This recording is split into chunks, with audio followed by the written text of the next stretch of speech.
go. All right, there we go. Yeah, sorry, it did it to me on the other show, and I said don't forget to check the for this show. But yeah, sorry. Hello YouTube. Now you can actually hear me. It's all annoying too, because dude, even if it's just like editing a couple seconds, dude, it takes like YouTube like 45 minutes to actually like process it.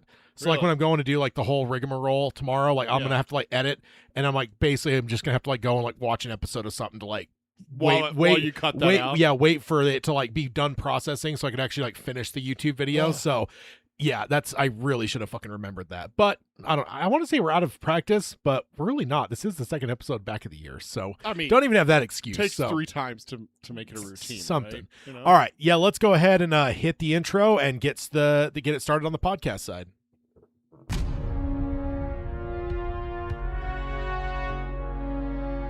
He who is ashamed of his geekery has forgotten the face of Stan Lee.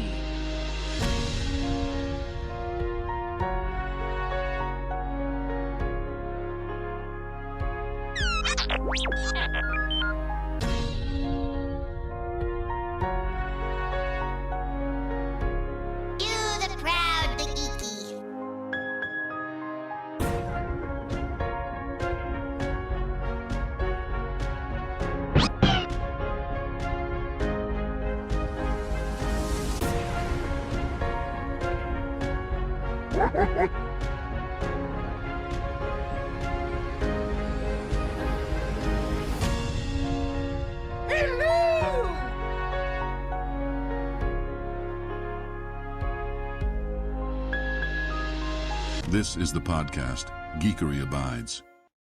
Hello and welcome to Geekery Abides, episode number 77. We are here with the main topic being Better Call Saul on the final day of January 2026, which is crazy that we're already a month through 2026, but here we are. And my name is Tad, and with me in the co-pilot seat is Peter. Hello. And we are, ready to I don't know. It doesn't feel like January anymore. I don't know why. It feels like it's like 6 months into the year already. Yeah, a lot has happened. Yeah, no. If I had hair, it'd be messy. That's for sure. So, but welcome on the of course on the YouTube side. If you want to like, subscribe, and ring the bell for notifications, and of course follow us on the podcast side. Like, subscribe, and ring the rate and review us and stuff on any podcasting service. We definitely appreciate that. Let's go ahead and dive on into episode 77. Of course, I think at one point I mentioned like back a number of episodes ago that what I should start doing is like, grabbing each episode number and figuring out what year that was and give a movie. But 77, that's not even a hard one, right? That's Star Wars. There's nothing else. Yeah, nothing else came out that year. I want to say there might be. I mean, of course, Halloween 78, but I'm trying to remember what else came out in 1977. Let's see. Nothing else came out in 1977. The second Exorcist, The Hills Have Eyes. Oh, and Close Encounters. I knew there was something big because Close Encounters. Yeah, Lucas and Spielberg both had like their big, movies coming out that year. The Spy Who Loved Me came out in 77. Oh yeah, I still don't have like the Bond movies locked down in my brain for I didn't. I had to look. I have it Googled. Yeah, no, I know, but yeah, I don't know. It feels like it's one of those ones where randomly I'm looking at a year, I'll see a Bond movie, like, oh, it was a Bond movie year. I didn't realize that. But yeah, let's jump on over to the emails. If you want to email the show, you can email the show with either shooting an email to tad@geekeryabides.com, TADD, or peter@geekeryabides.com. Of course, we produce every other episode is like one of our own episodes. Like this is my episode.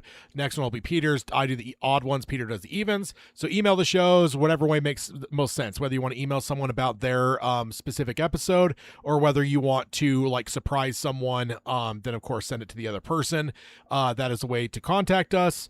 And then let's go ahead and jump on over to watching, reading, playing. There we go. Make sure, for some reason I feel like I hit the wrong button there. Let's see.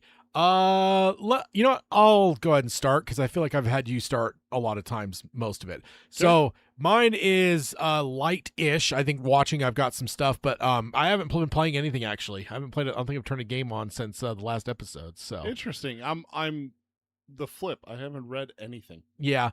I did finally dust it off and start going through my reread of The Outsider that I started when I got my tattoo. So I am a good chunk of the way into that now. I'm really, really digging the hell out of that book. It's a fun one. And then on the watching side, so I'm still binging my Next Generation rewatch. I'm like 5th season or so. So I've got another season and a half to go. And then I have a couple new watches for my goal. I still need to hit one for this weekend, but I have hit some for previous weekends. So I watched the original Death Wish with Charles Bronson, I believe. Yeah. Kind of an interesting movie. I mean, you know what? It was funny as I was midway through it. Only then did it dawn on me they actually just remade it in the last couple of years with Bruce Willis. Did they in the last couple of years? Yeah. Like it was like I think less than 5 years ago. I think since COVID, I want to say that it came out because everyone went kind of. He like? Isn't Bruce Willis like retired? He is now. Yeah. This is before he retired. But they 2018. Oh, I thought it was more recent than that. No, But yeah. I think that was actually Eli Roth too, if I remember right, that directed it. Yes. Because there was a bunch of people that were like, it's got Vincent D'Onofrio in it. They were fucking blown away by how violent it was and shit. And I think I Googled at one point. I'm like, oh, it's because Eli Roth did it. Of course it's going to be fucking violent. And then I also watched Layer Cake for the first time, one that's in my collection as well. It's one of the earliest movies of Matthew Vaughn. Pretty interesting movie.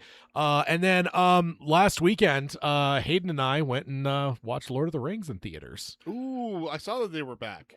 Yeah, Friday. Was it the original or the extended? Extended. So that's a bladder buster. Yes. There. So seeing them extended edition in theaters for the first time ever. Nice. First time I've watched them since like 2011, I believe.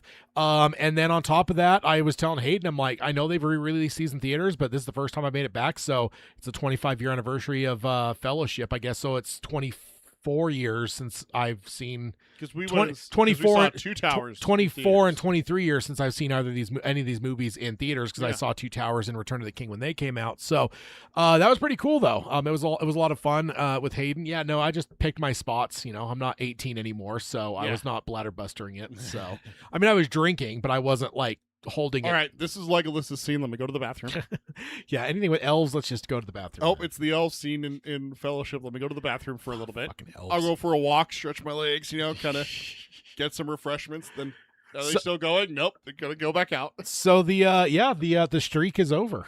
My long streak of not watching them. Yeah. Not that I've been like doing it on purpose. It's just haven't really pulled me around. I think Hayden and I have been talking about watching it with he and I watching it together because he watches it yearly. And we've talked about. I think we've been talking about it for at least 5 years or more, probably more than that. And especially last year when my wife watched it for the first time.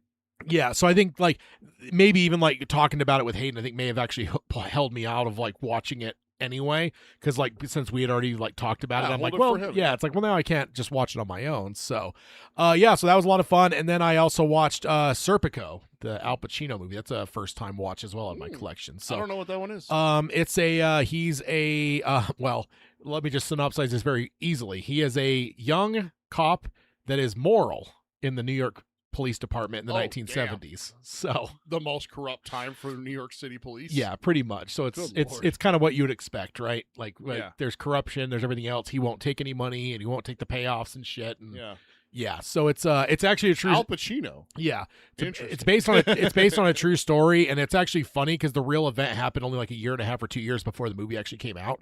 So they fucking turned this into a movie like really quick, fast. Yeah, like I'm sure the New York Police Department hadn't even cleaned up their act by the time this movie came out. So yeah, it was a great movie though. So yeah, I still have to get something in for this weekend. I don't know if I haven't really had a chance to watch much of anything this weekend. So either tonight or tomorrow I'll have to get my new watch in. Although the new Sam Raimi movie is out in theaters, so maybe I'll. Oh, the one where they're trapped the on desert the island. Yeah, the boss it's the first. Send help. It's the first R-rated Sam Raimi movie in like 24 years or something like that. Like Drag Me to Hell is the last time he's done a R-rated movie, and that was in the early 2000s. Yeah. So, I'm kind of excited. Yeah. Send helps. Yeah, that's what it's called. I'm looking. So that's probably going to be this week because we'll see what happens. But yeah, that's all I got though. What do you got? All right, so watching, obviously I watched Better Call Saul, season 1. Oh yeah, I guess I swear I put that on my list. I don't know what the hell happened there. Yeah, I did watch that as well. I was just sitting there waiting for you to say it, Yeah, I mean, that's what but it's weird though, because I watched that heavily last weekend. I don't know how the hell I watched 3 movies and then Better Call Saul and then Lord of the Rings. Like, what the fuck? How did you manage? I don't know what happened. I have no memory of it all. But you have the time turner from Harry Potter where you're just turning back time to watch more stuff. Something I must. Dude, that might be the one thing you take from Harry Potter: being able to go back in time and be able to have more time to watch things. You might take that. Yeah, or when you wake up and you're a little bit groggy, just do that and Take a sleep couple another hours. couple hours. Put it back a couple hours. Go back to sleep. Yeah, no, 100%. You did break me one time when we were talking about time travel like that. I'm like, oh, wouldn't it be so nice if you had a watch where you could pause and you could pause time, go back to bed, you're tired, get a full night's sleep, rest, then wake up, unpause it using the watch, and then you can go. You're like, yeah, but wouldn't you still age? And I'm just like, oh my god. Oh my god, Dad. You'd age, but also if you ever wanted to do like anything, like in theory, if you froze time, light wouldn't move, so you wouldn't be able to see. You'd be blind. So yeah, that's Tad that's... always over here throwing wrinkles into things I love. That's what he does. Hashtag Tad is terrible. Oh, I have it on my list. yeah, Better Call Saul. Sorry, I have it on my list, but I don't have any Better Call Saul or Breaking Bad shirts, but I figure lawyer shirt. Yeah. So I have it on my list, but I haven't been actively watching it. I'm a little bit behind as Fallout, but I'm still counting it because I am going to get caught up on it. I am, but I just keep forgetting. I just keep forgetting. I did watch the in-season Hard Knocks with the NFC East, so it's the entire division, so it covers all 4 teams, which is really interesting to see. I did rewatch Deadpool and Wolverine. Okay. I got a jonesing for that dance scene at the beginning, and then just went from there. And I was telling Hayden I should probably be for Doomsday and shit. I'm like, maybe it's about time to start thinking now about just doing an entire MCU rewatch. Good Lord, if you're gonna do it, you better start now. Yeah, exactly. Especially if you're gonna be watching new things that you haven't seen before. That's gonna and you got to watch Better Call Saul this year as well. Oh, I don't have to. So I get to.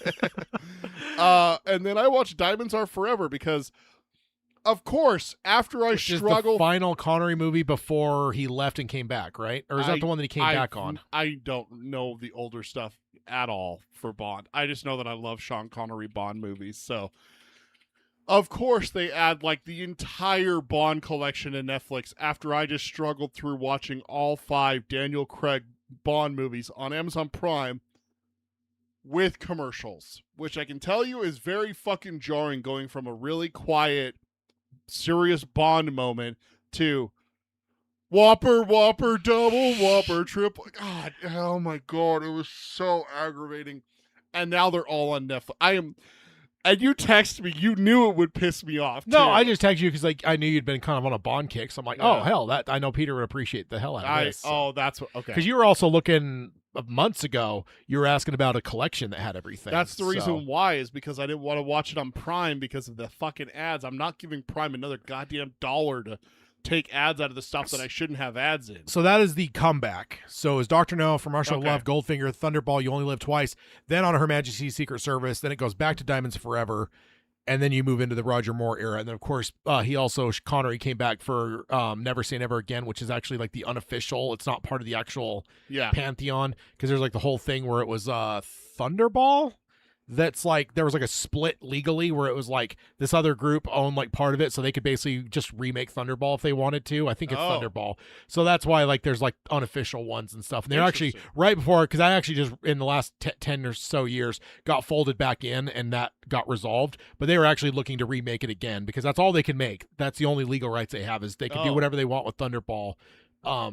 So yeah, then they brought Connery back midway through the Roger Moore era. Interesting. So, yeah. And then the last thing I watched is yesterday my wife and I watched the 4 episodes of Marvel Zombies. Okay. So yeah, I've yet to watch Wonder Man. Dude, I have so much that I have not watched. Like The Pit. The season 2 just started in The Pit. That's like one of the most renowned shows. I still have never watched Shogun from a couple years ago. I hear that is so good. I've heard in the season 2's on its way. I still haven't finished Alien Earth. There's so much that I've still have hanging out or I haven't actually grasped onto yet. You're thinking about doing an MCU rewatch. Yeah. I mean, I don't know, man. I told Hayden, I'm like, we're in fucking January, so if there's a time to be thinking about it and prep for mid-December. No, you should have been thinking about it in October and been starting it then. How many movies are we at now? 40-something? No, it's like 25? No, it's more than that. It was a 27 thing for like Endgame. No, I thought it was like 23 or something. How many MCU And also, I would not do television. I would just do the movies. There are 37... this is 37. Yeah, there's no way. 37 released and upcoming. So how many are there out? Now here's the other thing though that I did actually tell Hayden as well. With Daredevil Born Again coming this year, is it worth diving into a rewatch of Daredevil? Because that's such a good show. But I don't know. We'll see. As of early 2026, there have been 37 MCU movies. I don't know about that. 37, sir. Yeah, I don't know about that. I think 37. I think that's wrong. You think that's wrong? I think it is. Yes. Should I count them while we go on? Well, no, because we got to jump into it here. Oh, I got to finish my Oh yeah. playing Battlefield 6, Red Dead Redemption 2, Quarantine Zone, Phasmophobia, and my wife got me ridiculously addicted to a new game called Cult of the Lamb, which I don't know how you feel about. And Dollmare, of course. No, I haven't even bought it. I don't know how you feel about. Have you ever heard of a game type called roguelites? No. Basically, it's like it's kind of repetitive, but it's different every time that you go into the dungeon because it's like you have a different weapon, you have a different spell, that kind of thing, so it does that. The only reason I kind of want you to play this, maybe what I should do is I should set up a time where we just set up a Discord and I have you call me and I stream it and have you make the decisions for my cult. Because oh wait, there's cults involved here? it's literally called Cult of the Lamb. So the whole story is that you start a cult for a being who's been banished, a god who's been banished. And then it's all cutesy and everything like that, but you literally sacrifice members. You have them. You have my attention. You like put them in prison. You can starve them. You can feed them poop. You do all kinds of things to Make torture them dress in burlap. Yes, you pick what they wear too, and everything. That is pretty dastardly because burlap is very uncomfortable. It is. Can you imagine wearing a burlap sack? Oh, so itchy. But it sucked me in. But then there's like this aspect where you have to go do like a dungeon mission. So you go by yourself, you get a weapon, but it's a different weapon. There's like 6 different ones. And then you get like a spell to go along with it. And then basically it's one of those ones where like you dodge, attack, dodge, kind of things. So I don't know how you feel about that kind of combat system, but yeah, I don't know. I really need to play games more. I've come to realize I don't play much anymore. It's one of those things that either you get way into it or you start to taper off. And I think your love of movies is definitely it's big right now for sure. And then again, like Lord of the Rings last week, that pretty much torpedoed my entire weekend. I mean, I enjoyed it for sure and I loved it, but in terms of like time, like taking 3.5 to 4 hour or 4.5 in on Sunday, taking that entire chunk out of like all 3 of my weekend days, like that was time that maybe I would have thrown on a video game or something. So that again, yeah, definitely it was definitely fun though, for sure. And I also got Hayden mad because I got some peach rings for 2 towers. So I decided to smuggle in some candy, and I leaned over to Hayden and said, "See, I'm eating my fruits." he got. You should have leaned over and gone, "My precious." No, because he's always trying to tell me, you got to eat more fruits and vegetables. I'm like, well, here we go. Just tell him no. And then the day before, when we were watching the first one, I was eating popcorn. I'm like, see, I'm eating my vegetables. Corn's a vegetable, right? All right. Just like pissing Hayden off is all. Corn is a vegetable. That's all I'm saying. All right, so let's jump on. I never know anymore. Half the time it is, half the time it isn't. I mean, in terms of actual science, there's no such thing as vegetables. That's invented by Big Grocery. There's either plants or there's fruits. That's like the 2 things that exist in like taxonomy or whatever you want to call it. So, botany. Yes. Yeah, exactly. All right, so moving over to the main topic. Better Call Saul season 1. It's trash. Let's not talk about it. If there's one way I could get Tad to actually kick my ass, it would be if I. I mean, I do have knives around me, sir. You gotta be careful. You would end me if I actually did that. If I thought this was garbage, you actually would consider not being my friend anymore. Oh man, I mean, you may not wake up another day. That's all I'm saying. All right, so this is your first time watching it. Technically. Remember when it came out, it was like in season 3 or 4 when you're like, dude, you've got to watch the show. And you'd always told me how great it was and everything like that. And I don't remember where I watched it. And I will say right off the bat, one scene is all that I remember. And I actually mixed it up because I thought it was in Breaking Bad. And we'll get there. It is in okay. It is I was going to say, 1. Are you sure you didn't like see it online or something? Like the scene itself out of context? Nope. I definitely watched it, and I know that I watched part of this season back in the day. Like I said, about season 3, season 4 is when I started getting into it, and it didn't hook me like I thought it would. And Yeah, it's definitely a different kind of show. It is, And I think it that's is. the big thing that threw a lot of people off from, like, when they first finished Breaking Bad, then like a couple years later this came out. But I will say long term, and it's a different kind of show, but it's actually interesting because and we're way too early to like be asking you for full on whatever. But the one thing is there's actually people out there in the fandom that actually prefer this show over Breaking Bad. Makes sense. And like honestly, as like we go through the rest of the series over the course of this year, I will tell you there's times I can totally see where they're coming from. I don't know if I'll ever be able to like buy into that, just because like maybe I'm being like kind of a punk and whatever, but the nostalgia and everything about Breaking Bad was just so damn good that like I don't know if I'll ever allow it to be topped, if that makes sense. But I totally see where people are coming from. Yeah. And you're also not wholly unique in the sense of like, well, I'm sorry, because I've seen Breaking Bad once. That's another one of my notes here. Yes, So I watched Breaking Bad one time, and it was after the series had finished, so it was a binge watch. okay. And it was over the course of maybe a month and a half, 2 months, 3 months, right around that. I did not take my time. I didn't digest it. I got through it. We had a conversation about it. This is before we were podcasting. And after that, I've never gone back and rewatched it. There are a few scenes from Breaking Bad that I have in my memory, and that's the one scene I remember from Better Call Saul got lumped in with those, because we'll get there, and I'll make sure to point out which scene it was. Okay. But I had that one scene, and I'm like, and when I got to that scene in Better Call Saul, I'm like, oh fuck, dude, I remember this. I remember word for word what's said. I remember what happens, and I was like, I showed my wife the scene, and she's like, you've told me about this before. Like, I'm like, yeah, I didn't realize it was in Better Call Saul. So it's like, yeah. no, I don't have very much. I could not tell you what happens in each season of Breaking Bad, let alone like the overarching story. I can tell you for the most part, but you start asking Like the for broad strokes. you and start stuff, asking yeah. for like details, like when does Jesse get kidnapped by the Nazis? I know he does. When? 3? 5? I don't even remember how many seasons of Breaking Bad there are. So this is telling you how much knowledge I have of this universe, which is next to none. I have the bare Did minimum. you watch El Camino? I did watch El Camino. Okay. I don't remember a fucking thing about it. Yeah. I actually I think I'm remembering that it has a happy ending yeah. for Jesse. I think that's the only thing I remember. So I will also say from the outset here, my original thought process was as potentially, because at the very end of this, there's like a chunk of episodes in the final season that are actually after Breaking Bad. So it kind of time jumps.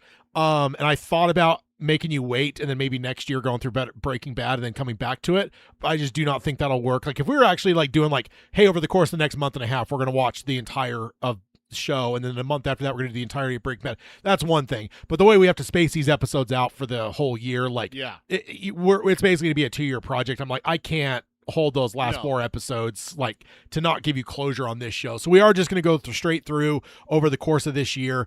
Also, and I think I don't know if this influenced you a lot, but I do remember as the show was in development, you weren't as interested in it because you were not a big fan of Saul Goodman.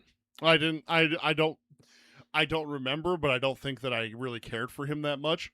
The person I really liked from Breaking Bad was Mike. No, I just spaced on his name. Aaron Paul. Jesse. Yeah. And Mike. Those were the two characters that I really liked, because we did have a conversation about the dynamic that you're supposed to like Walt at first. Yeah, and Jesse's kind of the Jesse, punk. Yeah. And then they crisscross and it's interesting to see where it happens, where that cross happens for a lot of people. And I remember you being shocked that it happened early for me. Yeah. Because a lot of people, it's later. Is there 5 seasons of Breaking Bad? 5, yeah. But they split the 5th season. Like they went longer and split it in half. There was kind of that whole early 2000s thing that they were doing where they would kind of like Harry Pottered it in the movie realm, where it's like, I don't know. Yeah. 5 seasons, 5 part 2. but it kind of feels like 6 at times, but it's 5 seasons. Yeah. So I think I remember you telling me that a lot of people, it doesn't happen until like the 3rd or 4th season.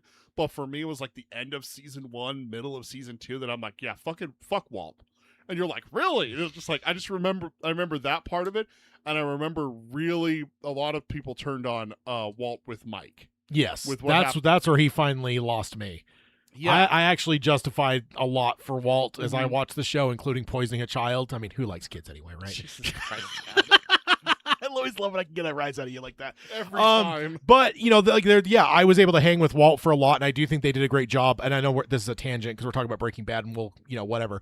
But I think with what it comes down to is like they in almost every circumstance until Mike, there was a reason you could look at it and see why Walt made the decision he made. But Mike was the one where there's like that you had it was just your pride. There was no other reason to do this other than your own pride and like arrogance and whatever else. Yeah. So, but I'm not even saying that as a prideful thing because honestly, I probably should have turned on Walt much sooner than that. But, so yeah, I remember that being a thing though that you weren't a big fan. So the other thing that's kind of interesting is when after it was right in the tail end of Breaking Bad, the Better Call Saul was kind of rumored, or I want to say they even had the title for it, but originally, I don't know, this is going to be interesting.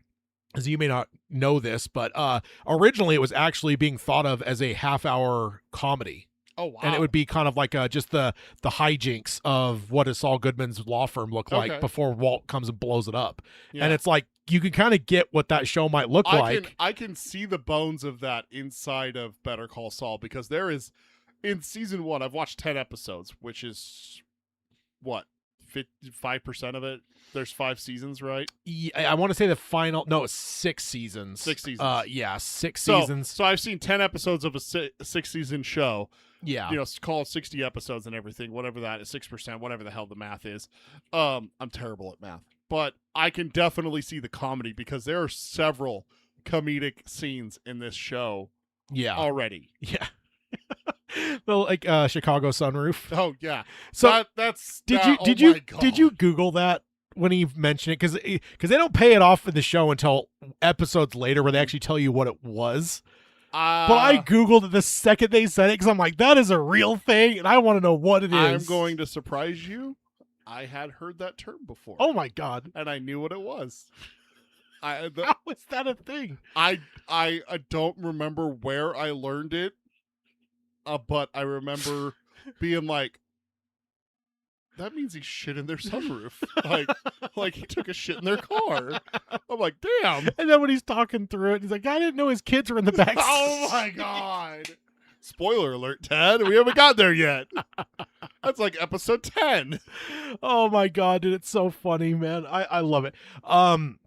Yeah, so another like overarching thing to look at. I don't know if you noticed like the names of the episodes at all, like any patterns or anything. Because in Breaking Bad, there was one season where they basically, with the plane crash, there was like signs in the episodes where it's like, if you go look at because there's like, remember there's that pink bear, and there's like, you get these weird ass scenes where you just get like, there's like fucking crime scenes, there's fucking tape in Walt's house, and there's like, dude, like there was a shootout. The whole time you're thinking it's like Walt's house was. It's like Scarface. Like the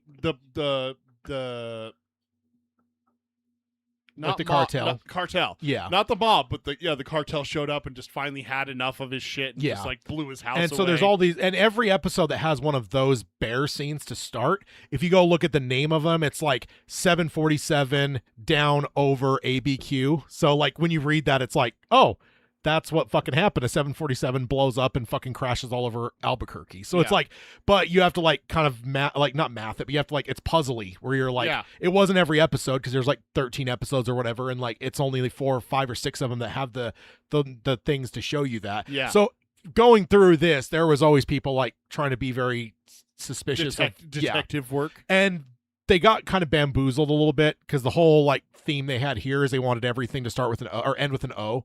So you've got Uno, Mijo, Nacho, Hero, and then episode 5 is where it got fucked up. It's Alpine Shepherd Boy because they were actually going to call it Jello, but they got concerned that they'd get sued because Jello's a name brand. So they ended up having to change that one. And then from there you got 5-0, Bingo, Rico, and then Pimento. And then Marco.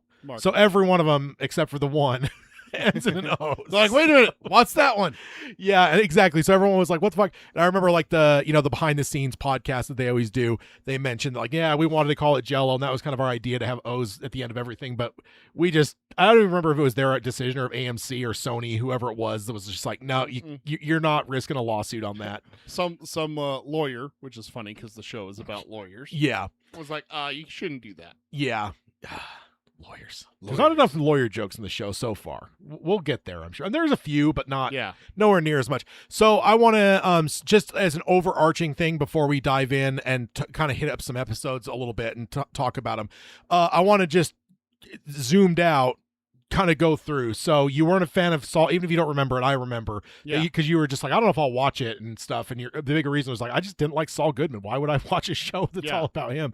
So just from that perspective, now that you've gone through 10 episodes and we're not dealing with Saul, we're dealing with Jimmy McGill, which is funny because there's a scene in Breaking Bad where, he's like, oh, a fellow potato eater. He's like, oh, don't worry, the Goodman thing, everyone just wants a pipe swinging member of the tribe as their lawyer. He's like, I'm really Irish or whatever. So he says, my real name's McGill. So that actually goes back to Breaking Bad, that whatever. So from my perspective, when it became an hour drama versus a half-hour comedy, I didn't necessarily know what the show was going to be. So like as we start up and you got like Jimmy McGill and like he walks out and you get the Cadillacs in shot, but then he goes and gets into that fucking Esteem with the two-color car with one door that's the wrong color and shit. But there's a lot of like teases in that early bit where like you're getting like, whatever.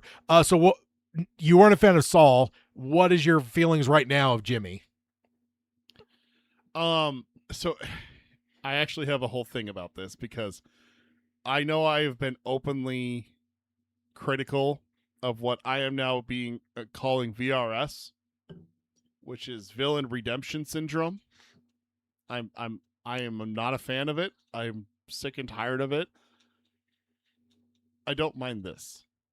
I think this is done well. I think this is done justly and everything, because this is not showing him being redeemed. This is showing him becoming. Yeah. We're seeing him break bad. Right. And so when we zoom out, I don't know if we realized this as watchers in real time, but like over time we ended up realizing, oh, we're doing the same thing we did with Walt, but it's a radically different story because we have a radically different person and there's a lot of, So all right. So it's not. I didn't even think it because I know you're like put off by that whole like villain thing. Sympathy. So. Like there's like we have to build sympathy for it. Like don't fucking redeem Scar. Yeah. I'm sorry. He's one of the greatest villains of my childhood. He Hans Gruber was a fucking terrorist. Like at the end of the day, he's a bank robber, terrorist, whatever the fuck you want to call him. He was a bad guy, kind of thing. So like, don't give me a story about how he was doing it for his kid brother who had cancer or some shit like that. I'm so done with that. But this is kind of the exact opposite of it. Yeah.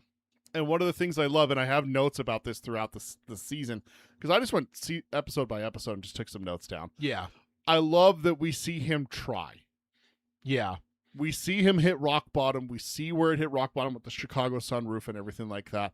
We see his rock bottom, and we see him claw his way out, and what happens to him that puts him on the path to Breaking Bad.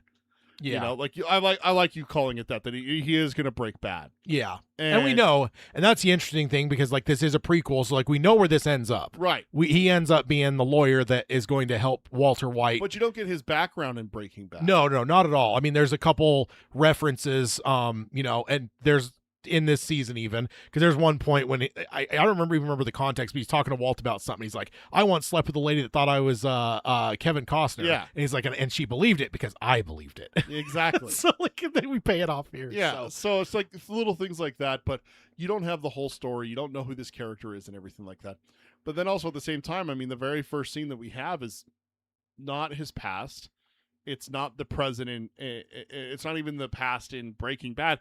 It's the present. Where he's on the run from Breaking Bad. Yeah, it's after I remember that being an interesting thing too when it started, is like, oh shit, we're actually going to be playing in the realm of post Breaking Bad. Like, what might that mean and stuff? So because essentially, and Gene is, I don't know if we got it yet, but the long term we're going to find out that Gene is his name. Maybe we found it out in Breaking Bad. It's on his name tag. And I don't remember if they told us it in Breaking Bad, like when the guys, like the disappearer is like telling him whatever. Yeah. I will say also that's another payoff, because like he's like, yeah, you don't have any choice on anything. It's like, my luck, I'm going to be running a fucking Cinnabon in Omaha, and that's. The creators are like, well, now we've got to do that. Now we got it. But that originally was just a throwaway line and stuff. Yeah, because it shows his name and it says manager and everything. So it's just like, in a mall. And I think that's interesting. And I thought I'm glad you brought that up, because like from your perspective, not remembering like you don't have a very clear memory of Breaking Bad. So that's kind of got to be an interesting, yes, like thing to see. And I know it all goes to shit, and I know he gets a new alias and goes. I do remember that. yeah, And obviously that stuck with me because there's the scene of the Cinnabon. And actually I wanted to talk to you about that because I have a memory of a Cinnabon scene that must be from a later season, so it must be season 2 because I don't think I watched past that.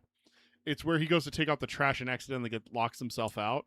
okay, yeah. That's the only thing I really remember from the Cinnabon stuff. And so I thought it was going to be in episode 1, and when it wasn't, I'm like, oh, okay, it'll probably be sometime later this season. And I'll give you a spoiler alert to say that the Gene stuff is very, very minimal for a long time. Yeah. Like you're basically going to see like a couple scenes per season, if that. Yeah. And a lot of times it's one. So it's I think there was only one this season. yeah, I think right? it's It was just to episode start. 1. Yeah, It's kind of like a cold open for the whole season type thing, if that makes sense. Yeah, So it does. yeah.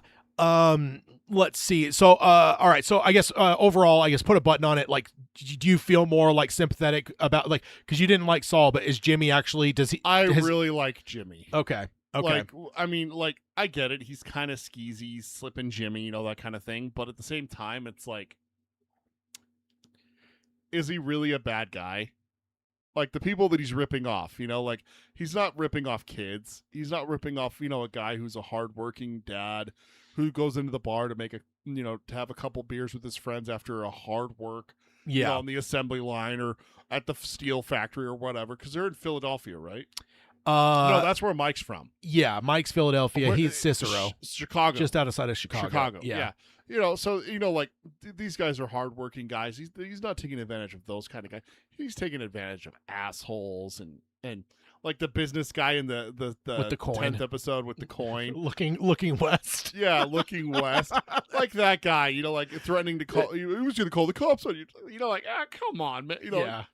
So I don't really exactly like think that he's like a bad guy. You know, he's not out here like murdering people or anything. So it's like, yeah, he's a con man. Yeah, you know. But there's an innocence to it too. Like, yeah, and like, you know what it reminds me of? He's also not doing it for a living, right? Like a lot of times you're seeing it. He's doing it for like beer money and shit. It's not like he's like he doesn't have a job and all he's doing constantly is like Marco kind of makes a point of it is like, dude, I need this. Like, I got my job and it sucks, but I need this kind of like for fun for them. You know, like, can we do it? How good of an actor am I? Can I pull this off? You know, kind of thing. Yeah. And they're like, I'm going to round out Kiki. He's like, what was that? He's like, I don't know. He's like, I liked it. You know, that kind of thing. Rolling with it, yeah. But you know the vibes that I kind of get with Slip and Jimmy is like Jack Sparrow. You're not supposed to root for Jack Sparrow. He's a pirate. He's a scumbag. He's raper, plunderer, murderer, and everything like that. Yeah. But when you actually get to kind of know Jack Sparrow, you realize, okay, he's not that bad. He's a pirate, but he's not that bad. And that's kind of like Slip and Jimmy. He's like, yeah, he's kind of a con man and stuff like that, but he's not going to like go rip off a preschool. Yeah. You know, he's not going to, scam kids out of their lunch money. And he's definitely not going to be ripping elderly people off because that's fucked up. And I was about to say, like, when it comes to Breaking Bad, even you do see a lot of that, like, morality with him. There's a scene in Breaking Bad where he confronts Walt, and then Walt gets, like, right up on him and is like, we're done when I say we're done, right? Because he's wanting to quit, yeah. Yeah, he's like that's as far as I can And go. I know he's a criminal lawyer and all that kind of stuff, but I will say, like, he does have, like, like when Walt poisons the kid, like, Saul was involved in that, and he was absolutely fucking beside himself about the whole thing, and like you kind of got the sense like it wasn't much of a choice he had on it type thing. So so I do think there's a morality to him even when you go into the future, but of course he is in the future, he's far more criminal than what we got now. So what about some of the I'm just gonna hit some of the other big characters just to, I guess, overall impressions, and then we'll go through and talk about like the episodes. Chuck, another big character, and you did text me. I did. And well, let me see. I had it up here a second. I'm watching the 9th and 10th episode. I have two predictions. Chuck steals the big case from him, and then Chuck sent Howard to tell Jimmy they won't hire him after he passed the bar. It wasn't Howard's choice. Yeah. So Howard is kind of the douchebag partner. Yeah, and that's how he's always portrayed through the whole season. Is that he's this douchebag.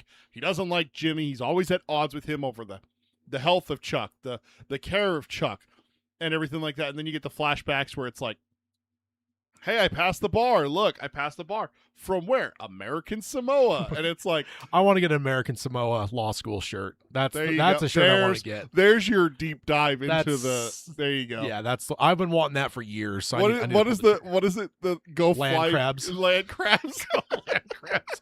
And that actually goes back to Breaking Bad because I want to say like when Walt finally brings his wife into it, they bring him to the shit and she's like looking at his diploma and she's like, American Samoa? She's like, is that even a real school and stuff? So there's a lot of like deep cut things in here that are like that do tie back to Breaking Bad, which is kind of fun. But yeah, go land crabs. But yeah, what you're saying about I'm sorry, Chuck. Howard. Howard. About Howard that he was actually a little bit more. He seemed more supportive in those flashback scenes. He seemed really like impressed, like in terms of, oh yeah, like buy your bootstraps and stuff. Like he didn't seem as dickish then as much as he is you in the future. In the later episodes. Like, or when you get that flashback when he actually is showing that like he got the bar and they're like having the cake and shit, Yeah. and Howard walks in, like he does tell him no, but like he does kind of give him some. We'll reevaluate in 6 months and everything like that. But you don't hear what he says because they close. Yeah, I love. I have my note there. I love how they did that because you don't hear exactly what he says, but you can just tell from the facial expression and the reaction the reaction that he's getting shut down. But I knew that it wasn't him. I'm like, that's got to be Chuck. Yeah, like it's got to be Chuck. He's got to be embarrassed of him and everything, and then he is going to steal the case. That's why he jumped onto it. He realized how good it is, and you can see that with Chuck. And he's just a vile piece of shit. Yeah. All right. So, because in the first season, it's a little bit tougher because you don't get that reveal really until the very end. Which is why I text you because it was, I watched the 9th and 10th episode Thursday night, which is my Friday for my work week. So I watched both of those episodes after work on there, but I texted you before I watched it because I wanted a record that this is my prediction, and I nailed both of them. Yeah. All right. So I remember when the show was airing, there was a very famous subreddit "fuck Chuck" type thing. Now here's my devil's advocate though. Okay. And I've said this through the whole run of the show. When it comes to Chuck, everyone wants to hate him. He is kind of a dick, but at the same time, he's not wrong. And we as an audience know he's right. We know that Jimmy is, with a law degree, is a chimp with a machine gun because we've seen the fucking results. We've seen where he is the Tom Hagen to fucking Walter White. So he becomes that. Why? That could be an argument, but no, it is a fact, right? I'm going to jump down to my episode 9 here. Chuck's rant about Jimmy not being a real lawyer is so snobbish to me because Jimmy didn't take the same path of him. He isn't as good as him. That is a fucking low down piece of shit way of thinking. You didn't do it the same way I did. Therefore, you are beneath me. Therefore, you are less than me. Therefore, you are vile. Therefore, you are still slipping Jimmy. That is what shows Chuck's true character there. That shows that Jimmy can do nothing to redeem himself. Nothing, because he still called him slipping Jimmy.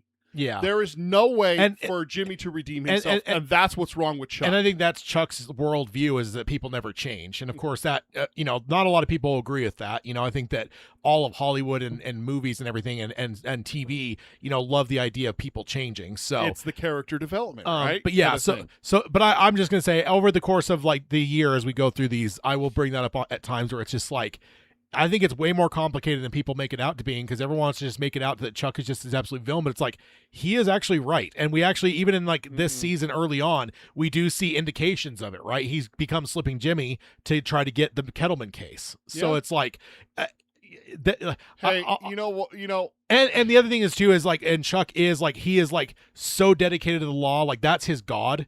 So like for Jimmy, to tarnish like, yeah, you are attacking like the golden calf for him. Yeah. So like I think there's that. So I think Chuck's a very complex character. I'm not saying I like him. I'm just saying that I do think the fuck Chuck realm, as the show even aired, I'm like, I think you guys are all being a little bit over hasty, because like, one, we know how it ends with him, and two, you got to look at some of these things like it is the most sacred thing for him. So for Jimmy to kind of pollute it, like that is an attack on like everything he holds dear, right? Okay. It's like a religious person. If like, when an atheist says like God doesn't exist, like they tend to like lash out because it's like their whole life is built usually on like religion. So but at the end of the day, the thing is that Chuck is holier than thou Oh, yeah, for sure. and everything, saying that Jimmy is becoming Slippin' Jimmy with what he's trying to do with the Kettlemans. Yeah. Let me ask you this question. Would he have had to do that if he had already had a job at HHM? I mean, yeah, that's certainly an argument for sure. So What started Jimmy down the path to becoming Saul? Because and that's when Chuck bailed him out, what did Jimmy do? Where did Jimmy take a turn to becoming Saul? Where did it happen? When Chuck blocked him from joining HHM. yeah. Not Howard, Chuck. But he thought it was Howard at first. But he thought it was Yeah. Howard. But still, we know now, even at the end of season 1, we know Yeah. that it was Chuck. yeah. Chuck said he's not a real lawyer. Bullshit. Fuck you. I don't care what you say. That is a real law degree. He has the right to pass the bar. He has the right to practice law in any state in this country. Yeah.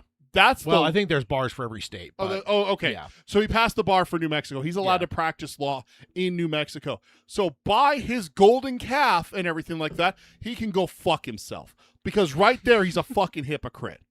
And that's where I'm getting on the point that if it wasn't for Chuck's high and mighty attitude, if he had gave Jimmy a real chance, not a half chance, a real chance, maybe he wouldn't have become Saul Goodman. Yeah. Maybe he would have been Jimmy McGill, sub-lawyer, running, bare minimum for HHM. Give him a chance. Yeah. And that's I- the thing is he doesn't give him a fair chance. And Yeah. that to me, that's Chuck's fault. Yeah. I know in the end, it's ultimately Jimmy's choice. There's a whole free agency and Yeah. he still had a choice to go back and be a public defender Yeah. and everything like that. And Chuck is even encouraging him to do that. That's what's so frustrating. Yeah. It's like, what are you doing? Yeah. Like, you lie to him off the bat saying, like, yeah, we'll get you on here. And then you send Howard to do your dirty work. Don't tell me that guy's right. Yeah. He's wrong every step of the way because I mean, your actions speak louder than your words. yeah. Oh, the law is sacred and everything like that. But then he goes against that by saying that Jimmy's not a real lawyer. Yes, he is. He passed the fucking bar. But- he has a degree and he passed the bar. But- it doesn't matter from where. But I will Suck a prick. and again, Yeah. I know I've had these conversations on the internet over the years. But here's the one other thing though. You've got to admit that he's got Jimmy nailed in the sense of like he knew the billboard thing from the second it happened. He knew what it was. Which is why Jimmy tried to hide it from him. Exactly. So I mean, come on, brothers know each other, this, right? Yeah, and I will say this will be an ongoing conversation as we go through the Yeah. series. But I'm actually thought it wouldn't happen now. But like again, I kind of forgot that the reveal was here, and like the fact that you were already so fuck Chuck basically from the, like some people like. Whatever it was until the second season and on when people really started to dig in a little bit harder on it. So, all right, what about Howard? I mean, Hated him for the first 8 episodes. Yeah, Thought he was a vile piece of shit, and just being like, Hamlin to go. and then you go. Sorry, I called you a goat fucker. And the fact he's got a collar, and dude, that scene when they're Oh my God. when they're in there with the judge, and he's wearing the same fucking suit I know, as he's him. wearing It's like, the same it's suit like, as look, me. they're like we're in a Marx Brother act here. Yeah, and- Trademark infringement. and I think that it's maybe too soon to like because we'll be discussing like all these characters throughout the show for sure. Yeah. And I do think that we're pretty early on for Howard because you only barely got the reveal of what's been going Yeah. on. But like I do think the one scene that really stands out to me is like when he's going through the list of shit for Chuck. And like he's like, you've been doing all this for a year and a half for every day. every for day. him? Yeah. He's So- like, yeah, I usually sneak into a hotel to steal the ice. Steal I'm the just like, ice. God, that's brilliant. He doesn't have to pay for it. He just gets a garbage although bag. Kevin Malone will tell you that's a bad idea though. Yeah. Do you actually see that hotels have actually started changing? Now they have like dispensers. Mm-hmm. And they actually, there's been a number of hotels that actually said that episode of The Office was like Yep. a turner for a lot of companies. Anyone could have done anything to that ice. Yeah. It's not locked up. It's not protected. Anyone could have just come along and peed in it or whatever. Yeah, it's like the whole like there was a commercial they did for Heinz where they were sticking the knife up into the thing to get it to in the glass bottle. That actually sparked where there's a lot of restaurants nationwide that actually started getting squeeze bottles just because of that commercial. So, Yeah. all right. So what about Kim, last big character? I mean, I guess Mike as well, but Yeah. Kim, new character. Yeah. What are you feeling about Kim so far? I got a bad feeling something bad's gonna happen to her. I got a bad feeling about this. Like this is like asteroid level bad feeling about this. Like Mm-mm. Okay, well that's interesting because I can't say that I didn't have that exact same fear through most of the show. I don't remember if I had it in season 1 though. So but overall, I'm assuming you have fear for her because you actually like her. Yeah, I assume like she's I think that I don't think honestly she's done anything that I'm just like, God, what a bitch. I don't think she's done anything on that side. Like every character has those moments where it's just like, dude, you're a fucking moron, or like, what are you doing? Like, come on. Yeah. I don't think she's had a single one. Yeah. She stands her ground against Howard, which I think is one of the most ballsiest things that anyone did in season 1, except maybe Jimmy standing up to Tuco. Yeah. In the desert. I think that's the Yeah. only thing that I would put more ballsy than what Kim did, because she's just like, nope, that's not good enough. You got to tell me why you did this. Yeah. You got to tell me what's going on. And I think that's the real kind of showing for her, because then she goes and she still doesn't say why she thinks this. Yeah. She doesn't reveal Chuck. Jimmy figures it out. She just tells him. But she tells him to take the deal and Yeah. everything. And I think that's where, for me, that kind of solidifies. 1, she's a good person. 2, she genuinely cares about Jimmy. Yeah. And 3, I think she's a good lawyer. Yeah. Because the way she talks with the Kettlemans, which we'll get there for sure. There's a lot to talk about. I will also say from the Breaking Bad side of things, that's the thing where we looked at it and went, well, Kim doesn't exist in Breaking Bad, so that was where a lot of like the evil like vibes a lot of us watchers had. Is it's like we know that Kim doesn't exist in that reality, so it's like, what does that mean? And the whole fucking show, man, we were like chewing our fucking fingernails, where it's like, just please God. But I will say that he does become Saul Goodman, so maybe he just cuts ties with that side of his life. Yeah, and I'm not saying we were like fearing she was going to die, but it's like it just feels like maybe she would have been like on the on the scene a little bit. I don't know. There was just some people where we were all putting together where it was like, she's not in Breaking Bad, and everyone that's not in Breaking Bad, you just kind of wonder. It's like, ooh, what does that mean? It means they're up for. There's a chance that they could die or something worse. Or yeah, exactly. Because let's be honest, Tuco's around. Yes, and yeah. So you also recognized Tuco. So I text you after you watched the first couple episodes, and I remember asking, because again, I know you'd only seen Breaking Bad once, so it was a matter of like how much you're going to remember. So I'm actually glad you remembered enough about Gene to kind of to follow that opening scene. Because when I was watching, I was like, fuck, like how much does he remember or not? Because this might be completely out of the like just like what whatever. The hell is this? Yeah, and then Mike. It's hard not to know Mike, but Mike, and then Tuco. It's like, hey, Tuco's an early Breaking Bad, but I think I text you after the first episode, and I'm like, dude, that's the guy from Breaking Bad, right? Yeah, and you're like, who? I'm like, he opens the door at the end of episode 1. Hand cannon, dude. Fucking like 44 caliber hand cannon, just like grabs him and pulls him in. I want to say that maybe the Taurus Judge, which is the one that shoots like a 44 caliber, a 20 gauge shotgun shell. You can put a fucking shotgun shell in that revolver. I think that's a Judge. I'm not the biggest expert like picking out models, but that's a pretty famous gun because it is so fucking ridiculous of how big the damn bullet is, as well as the fact you can put a fucking small shotgun shell in there and shoot either a bullet or a shotgun shell. But I believe that's a Taurus Raging Judge is the. I just googled Tuco's gun. Better Call Saul season 1. Taurus Raging Judge. It is a .454 callus round. Oh, Casul, yeah, I forgot. Casul round. Yeah. Yeah. Okay. So 5. It's only able to hold 5 because it's so big. Yeah. Yeah. Exactly. So I'm glad you caught all that. So the first scene, that lost with the 3 kids, the public defender case. God. The first scene in I was like, what? Cinnabon? What? No. Outside of the cold open. Yeah. Yeah, the fact your hands went up to your face. They cut off a woman's head and then fucked it. Oh my God. As I was watching that, I'm like, I wish I could see Peter watching this. Disgusting. And his whole thing, he has this big Atticus Finch moment about don't ruin these kids' lives. They made a single mistake and all this. And then he pulls the tape and just, oh my God. so fucking good. So good. Oh, And then when he's arguing with the lady, they had sex with the head when she's trying to get the right amount of money or whatever. So, I had to bring that up for you because, like, yeah. So now we're just diving into like the episodes. And we'll talk about Mike a little bit as we go because there's obviously a big Mike episode. So we can talk about him. I mean, one really big one. Two big episodes. I didn't realize it was split into 2 episodes. So. I mean, I get what you're meaning. So, So, and then there's the skateboard kids. Oh my gosh. Okay, so real fast. Yeah. No, throw out whatever you got. My very first note for the whole season is, my God, could he look more or like Dennis Rader at the start in the Cinnabon? Oh my God, dude. He looks exactly like Dennis Rader. Yeah, BTK. BTK, if you don't know. Serial killer. How about that? How about the dude who's from the Midwest, by the way? Yeah, how about the dude's seemingly looking at him? Oh, the paranoia, right? Even I felt it. I was like, oh my God. Because again, I was like, oh my God, I don't remember this going off.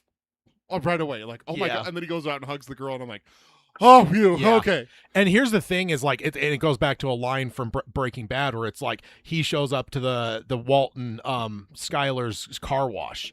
And she's like, you can't fucking be here. Your face is on every billboard in this goddamn city.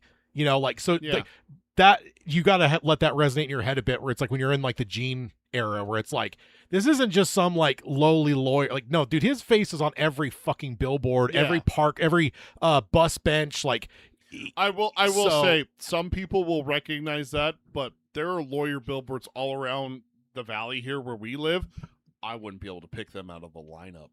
No, but I'm just saying. But you also have the commercials, which that's the culmination of the Gene scene is watching that might stick more is when they're in a commercial. But I'm just saying, I get what you're saying, but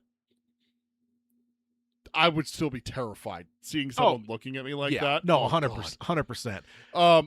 My other note is you already mentioned it. Mike's in the first episode. It caught me completely off guard. Yeah, I was because I didn't remember Breaking Bad, but I know Mike Ehrmantraut. Yeah, I know him. Yeah. So it's just like, do you know the story behind that? No. So the scene that, or the one, he was only supposed to be in like one scene. No, he wasn't even supposed to be in that. Oh, really? So when Jesse's girlfriend dies, Mike shows up and helps clean up. That was supposed to be Saul. Oh. But I just blanked on his fucking name. The actor was working on another show. And so he was unavailable for that episode. So like we just got to create a new character, and thus is Mike is born. So it's like, what a fucking glorious thing that happened, because Mike is such a great character. Oh, thank God. Yeah, but and like also like I think back to that scene like clean up like Jane's death and shit in Breaking Bad. I'm like, I could not picture that being Saul. No, that would not work for me. So, all right, well, yeah. So now, I'm just gonna kind of go through like just whatever. So we're talking about episode 1. Throw out whatever you want because like I just have some basic notes, and nothing like crazy because the look of desperation on his face when the treasurer is about to sign his letter of a thing. I think they mistaken it for greed, but I think it was more desperation. Oh, 100% desperation. It's like, oh God, please, I'm going to have so much money from this, kind of thing. Yeah. And then the two skaters trying to frame him is such a funny scene. Do you really think I have money? Look at this fucking car. Yeah, the only way that's worth $500 if there's a $300 hooker in the back seat. And then the fact like to try to con him too. So not only are you targeting like a really shitty car of someone that clearly doesn't have money, but then like to zoom out and realize like that's fucking Slippin' Jimmy. Like he played along for a bit, but I think he was playing along he knew it from the second. He had them. He knew the set. Yeah, exactly. So those fucking idiots. Yes. And then my other note here is they show for the first like 30 minutes of the first episode how desperate he is for money. And then he gets a check for $26,000 and instantly tears it up. It's like, wait, what the fuck's going on here? Yeah. 100%. And I'm trying to remember if I got it in my notes or not. So I don't remember when we have like him kind of going to the different clients or that he's trying to like get. No, it's after never mind. It's later on. It's after the billboard. Yeah. The skaters. So the Kettlemans now. You almost talked about them already, but that woman is insufferable. Oh my God, I hate her so much. And not in a Mrs. Carmody kind of way, not in a Dolores Umbridge kind of way. This is just purely like, oh my God, He you deserves are this. He worked overtime. He wasn't paid for it. It's like, doesn't she compare it to slavery? I think, It's yeah. The Kettlemans, man, oh my God, because that's like the husband has no backbone. Yeah, he is what he is. So it's like when you actually look at it, right? It's kind of a thing where it's like she's the one that stole the money, really. Yeah. Like, yeah, he would have had to have access to it, and like she would have had to use him to like whatever. But it's like it was all her. She's the one. She was the one. And you know what? Here's the thing too, because like she's fairly attractive looking and everything. I could absolutely see the character, obviously, not the actress, but the character. I could absolutely see her pitching the idea after boinking him. Like she throws down, gives him a really good lay and everything like that. And she's like, "Hey, I have this idea." Yeah. And he's like, "Well, I got you." Yeah. know, like after, Yeah. Look what she just did for me, of course, Yeah. Or she does the thing that a couple other women have done throughout like cinema history is like, "Hey, I think you should do this." And he's like, "Well," and then she just goes down on him. Yeah. And all thought leaves your head, and everything. And I Yeah. could absolutely see her doing it I that think way. he's so spineless. Do you think he ever even pushes back on her though, or is it just a thing where she's like, "Hey, I got this idea. We're doing this," and then when they do it, He kind of pushes back throughout the whole season. a little bit. A little bit. He doesn't really put his foot down until that final scene with Jimmy, where he's like, "Dude, we got to go to HHM. Yeah. And think of the kids." When he finally does that. So I think he has a little bit of pushback and everything. And we're not talking about like, "Hey, let's go camping. Hey, let's have this for dinner instead of this." Yeah. This is stealing $1.6 million, kind of thing. Yeah. So I think that she would have had to get him in the right frame of mind. And I think she's so conniving that she would have done something like that. Yeah, no, I wouldn't put it past her for sure. So then, of course, those two things come together by using the skaters to then go and, try to basically con to get business. So again, that's where where you start to see like Slip and Jimmy kind of entering the picture a little bit. And then, of course, the mix up now. Whoopsie. You got Miho. Whoopsie. Definitely a whoopsie there. And like again, if you don't remember everything, like Tuco is the hot head. Like he's one that I got that from the desert scene in episode 2, like right? the one that like the skinnier guy that like speaks up and he's like, "Stop talking for me." He beats him to death in Breaking Bad. Like that's like the end of season 1. Is God. The dude like says, "You better know who you're working for," and he's like, "You don't think he knows that?" And then he just starts fucking wailing on him, and then like they drive away, and then that's the end of the first season. Then the beginning of the second season, they pull back up, and he's like fucking convulsing and shit, and he ends up dying in the junkyard there. Oh, so like God. Tuco is like, yeah, He's nuts. the second you see him, it's just, I mean you get the context built in through the rest of this, but like. For the moment he shows up on screen, it's like, oh my fucking God. Every Breaking Bad fan just went, "Oh no!" Literally the worst. I've shat myself. The worst person you could possibly like deal with, probably from the Breaking Bad realm, because he's uncontrollable. Yeah. Like that was what was so crazy about him, because like he had all different kinds of villains throughout Breaking Bad's history, but he was one where you just never knew if he was gonna like give you a fist bump or fucking pound your face into the fucking ground. Yeah. Like he was. Well, we see that in the scene with Jimmy. Like he's doing like the whole lawyer thing, trying to negotiate and Yeah. stuff like that, and he's just like, a Colombian necktie. And it's like, Yeah. oh my God, dude! Like these guys are just trying to scam you out of money, and you're gonna fucking murder them. Like, Yeah, and this isn't you because you have watched Breaking Bad. There is actually people that watch this show first, and that's a Oh. very interesting dichotomy, I think. Yeah. Because like again, they wouldn't have known, but then when they got to the desert, then they would have started to realize like, holy shit, who the fuck are we dealing with Yeah. this guy? So, yeah, there's a couple of his like underlings or ones you see in Breaking Bad as well. So there's a lot of like Yeah. interesting connections like that. There's one point when like Walton, like there's like almost like a domestic when Walt was kicked out of the house and he moves back in, and then she calls the cops. And like it's a whole thing of like, will you say that he's like breaking the law? Otherwise, we can't tell him to leave his own house. Later in the show, you're going to see those two, and like most people miss it. But when you cops, when you look and watch, it's the same actors, so you see these same two uniformed police officers in both shows. And there's even like hardcore fans that never realize that, because you got to almost watch them close enough to like realize like, oh fuck, that's the same goddamn actor. Oh, so okay. this is this guy where you see him, not in this season, but you'll see him eventually. And if you even catch it, maybe I'll try to make note of it so we'll bring it up. But it's like, yeah, you'll end up seeing these two partners in Breaking Bad Bad. years later. So it's kind of, I mean, in their world years later. So That's cool. yeah, so Tuco, and then kidnapping Jimmy and the twins, just and then you already mentioned that whole scene is just incredible for me. It's like Unreal. just insane drama. And one of my favorite lines from this season probably is like, "You're a really shitty lawyer." He's like, "Man, I just talked you down from a death sentence to a 6-month probation." The line about talking them down from a death sentence to 6 months probation was great. That's my note. Literally amazing. And I don't have many notes for episode 2 because there's simply one thing that you have to. There's only a couple things you have to say. Jimmy has the worst fucking luck on the planet. I swear to God. Yeah.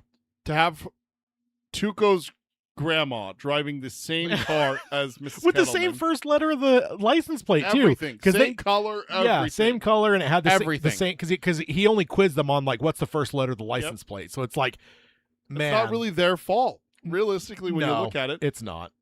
And everything, and then Put the luck, yeah. but then that desert scene, just like the whole thing where like I'm an FBI agent, I'm not an FBI agent.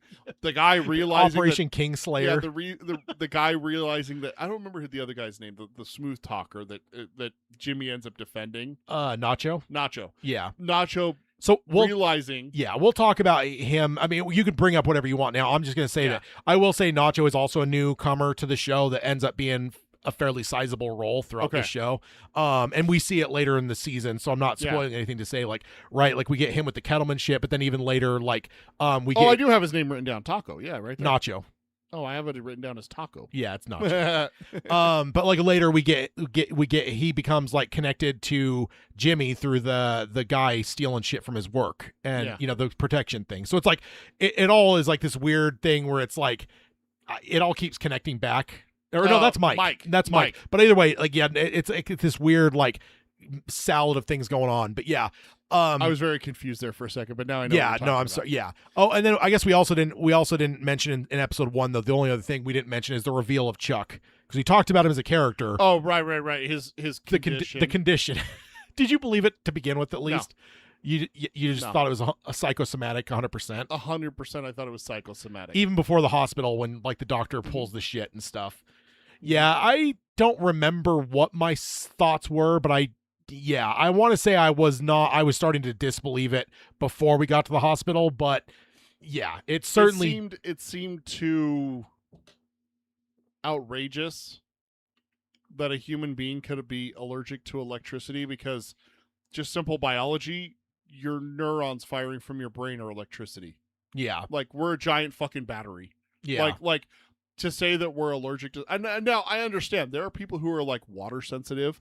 My wife didn't believe me. There are people who are allergic to like a lot of stuff that the sun. There's people that have like hyper. Yes. Whatever. But at the same time, it's like to be allergic to electricity on that level, but then have electricity inside your own body. It's like. Yeah. Like there is electricity inside the human body. So I'm just like, I don't think this is a real thing. Yeah. I actually was going to Google it to see if it was a real thing, but I decided not to until we were on the show. So I wanted you to do the honors. Is that a real thing? Can a human being be as sensitive to electricity as Chuck is? Can you be allergic to that? Because he's trying to say it's like the electric radiation that like cell phones put off. Yeah, like I'm actually gonna put like Chuck in. Better Call Saul. Let's see what the old Google says. No, person cannot be physically allergic to electricity, but the condition Chuck McGill suffers from Better Call Saul, known as electromagnetic hypersensitivity, is real, albeit psychosomatic condition. Yep. So yeah, it's not a real thing. It's a nocebo effect. So it's like reverse a placebo, where it's like it's not a real thing, but your brain. The other thing too is your brain's a very powerful thing. It's like it's not that he's not truly going to have like reactions, but it's not the body's not creating the reactions; his mind's creating it. Right. So that's where it gets frustrating for me because that's where it's the same thing as like what's the one where you hear voices? Schizophrenia. Schizophrenia. Yeah. It's not real. You've had it proven to you. There's not a person standing over there talking to me. Yeah. I've had it proven to me. I need help. Yeah. And then when you refuse that help, it's like, I remember in high school that we had a psychology class. I only took it because the teacher was really hot. She was. I Yeah. remember her. And she did a thing where that when she was doing lectures, she would have like during like the month or so that they were doing, she was talking about different like things. She would basically pick a student every class, or maybe it was like she divided the period up so it went quick enough. But it's like for like 10 to 15 minutes of the class, you'd go back and in the back and sit with the headphones on, and it was like schizophrenic shit. So you'd have to listen to the lesson while like you basically while had the voices were going. yeah, and that was an interesting so experience. You did it. Oh yeah, she had us all do it. All of you did it. So, You took yeah. turns. Yeah, it was it was definitely an interesting whole thing there. I wonder what I wonder if I could find that, because that would be fascinating to see. Because I've always I'm deeply fascinated by like serial killers and stuff like that, and I know a few of them have heard voices or claimed to and everything like that. Yeah, so, Son of Sam. Son of Sam is obviously The dog told him to do it. Yeah, the dog was possessed by a demon who told him to do it. Don't blame the dog, sir. Let's be perfectly clear here. I mean, after all, we are talking about a lawyer show, so let's get it right. The dog was possessed. So yeah, then we have in episode 2 we got Nacho kind of pressuring Jimmy to help him rob the Kettlemans. Yes, and I love his whole his whole like thought process there, where it's like I love to rip off criminals because they have no recourse. Yeah, like that stuck with me since that episode aired the first time. Because it's just I wonder where Saul got that idea from. Yeah, I mean, but it's the perfect crime. It really is. Like, what? It is. What are you going to do? Now, of course, every once in a while in the real news, you hear people calling where it's like, oh, this person, like, they're supposed to sell me meth, and I gave them the money. They didn't give me my meth. Can you come arrest them? So you hear about those kind of things, but I do. Yeah. I mean, but those are meth heads, though. Yeah. So, and then, to your point, Jimmy refuses to help Nacho. Right. So, there's that. And then Mike helping Jimmy understand that the Kettlemans, stage your own disappearance. Mm-hmm. So we're starting to get like the element of Mike. It's the end of episode 2 where he goes on a little hike, right? Yeah. Yeah. Yes. So also let me just backtrack to episode 1. When Mike showed up, what was your thought process there? Did you think he was actually working for? I was like, oh my God, it's Mike. Like, everything. Because I remember when it first aired, I was like thinking like, what fucking undercover shit's he doing to be working in this booth? Like, I thought it was like one of Mike's things. Like, he wasn't actually like. So here's the thing, and I think I have this written down when we get to the Mike episodes. The things I remembered about, actually, I'm gonna go find it so that I say it right. I remember really liking him in Breaking Bad. I loved the episode where it's about him and his son, finding all that out. It's episode 6. Yeah, 5-0. But I remember Mike doing it for. I remember Mike doing what he does for his family, but I thought it was for a sick family member. I did not realize it was just to take care of his son's widow. Yeah. And his grandchild, obviously. Yeah. I thought that he had someone who had like cancer and needed to be taken care of. No, that's what my memory was of it. Yeah. So that's why I wanted to bring that up. And that was a note in episode 8. So when you saw him in the booth, you didn't like necessarily think like he might be. No, I didn't think that you thought he was legitimately I working. thought he was just working, and then like we very quickly get that oh, okay, yeah. And then he calls him a troll under the bridge. Oh, do I have enough stickers? And like that whole like back and dude, like, that's like there. I gotta say that's one of the times during this season where I was just like, dude, Jimmy, you're a piece of shit. Like, get the fucking. When he finally reaches in and pushes the button himself. Oh so my long, God. sucker! It's like you realize like you work in that court. You've got to go back in this lot at some point. Yeah, I know. And then he comes back and he pushes the button and it won't spit out a ticket. He's like, hey, it's not working. He's like, find somewhere else to park. He's like, oh, come on, man. It's like, dude, what did you expect? Yeah. Like, come on. Yeah. Because I've worked retail. I've worked those lower end jobs. Never fast food. I will say that. Yeah. I've never worked fast food. The way some people treat these workers is just fucking abhorrent. Yeah, no, 100%. And I'm one of those people that if someone's mistreating a worker like that, I speak up. Oh, I'm like, yeah. Just shut the fuck up. Like, what are you doing? Yeah, I always tell every flight attendant, I'm like, if anyone gets fucking surly and you need someone to fucking knock a head, let me know. Because like I'm a bigger dude and stuff, so it's just like if there ever gets some like you can see that at times where like, and I've actually heard that like they'll be looking at that with everyone that's getting on where they like try to figure out like, hey, if I actually need help, who's someone I might be able to help? Who do I go to? So I always tell I saw a video. I'm not kidding. I saw a video not 4 days ago where a guy was getting lippy with a flight attendant and actually got physical with her. He like shoved her. Dude, this 330-pound, 6'8" black guy came. I think I've seen that video. I swear to Puts God, him in the seat. I swear to God, he was an offensive. He picked the motherfucker up and put him in the seat, and then got in his face and was like, "You don't move," or something like that. Yeah, I saw that. Yeah, I'm like, oh my God, it's Michael Clark Duncan reincarnated. yeah. So we also, so Mike kind of clues him in to the fact that Kettleman's, whatever. We also have, Getting some background on Mike. He was a former cop from former Philly, cop. and he's the one that figured out where the Kettlemans were. Yeah, and like originally, he poked Mike, and then Mike kicks his ass, and then he charges him, and they use that to leverage him to try to get Nacho, because that's the thing is Nacho then gets arrested. Yes. Which, by the way, Nacho, my guy, staking out in his own car that has blood in it.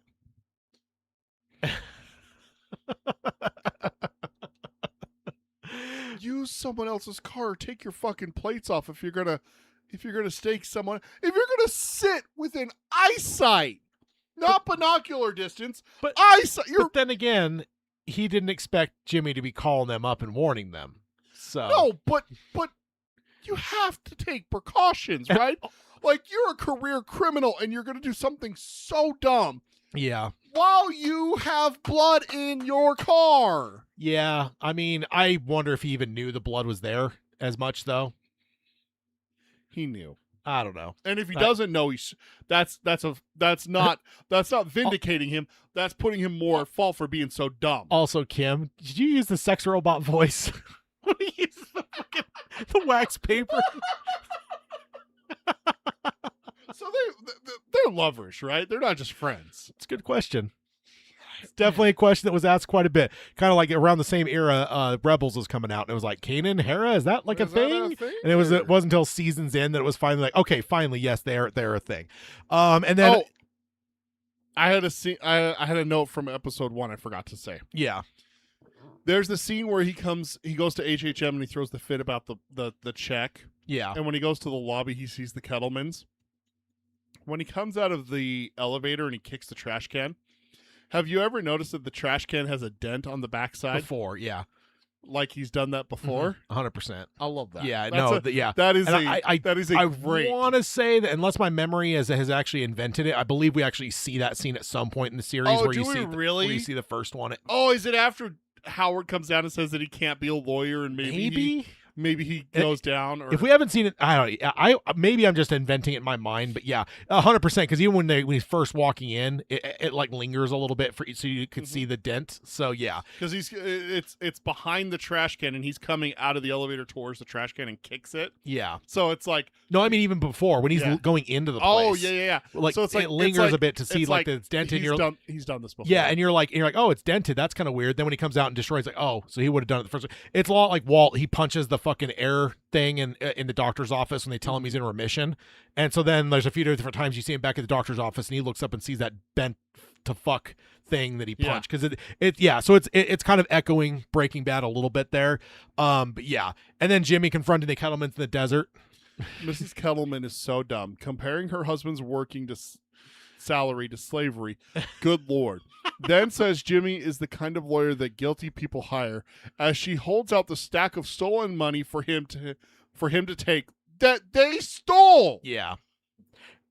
But then again, I kind of see where she's, but again, in her brain, they're not guilty, but they stole $1.6 million. But in her mind, she's not guilty though. That's the thing. I think she's so deluded. I think she actually believes the bullshit. God. So, and then Jimmy does take some of the money. And then ultimately, I think episode 2 is when we finally get like the nail shop too. Isn't that? I don't think we see it in the episode 1, do we? Where his office is.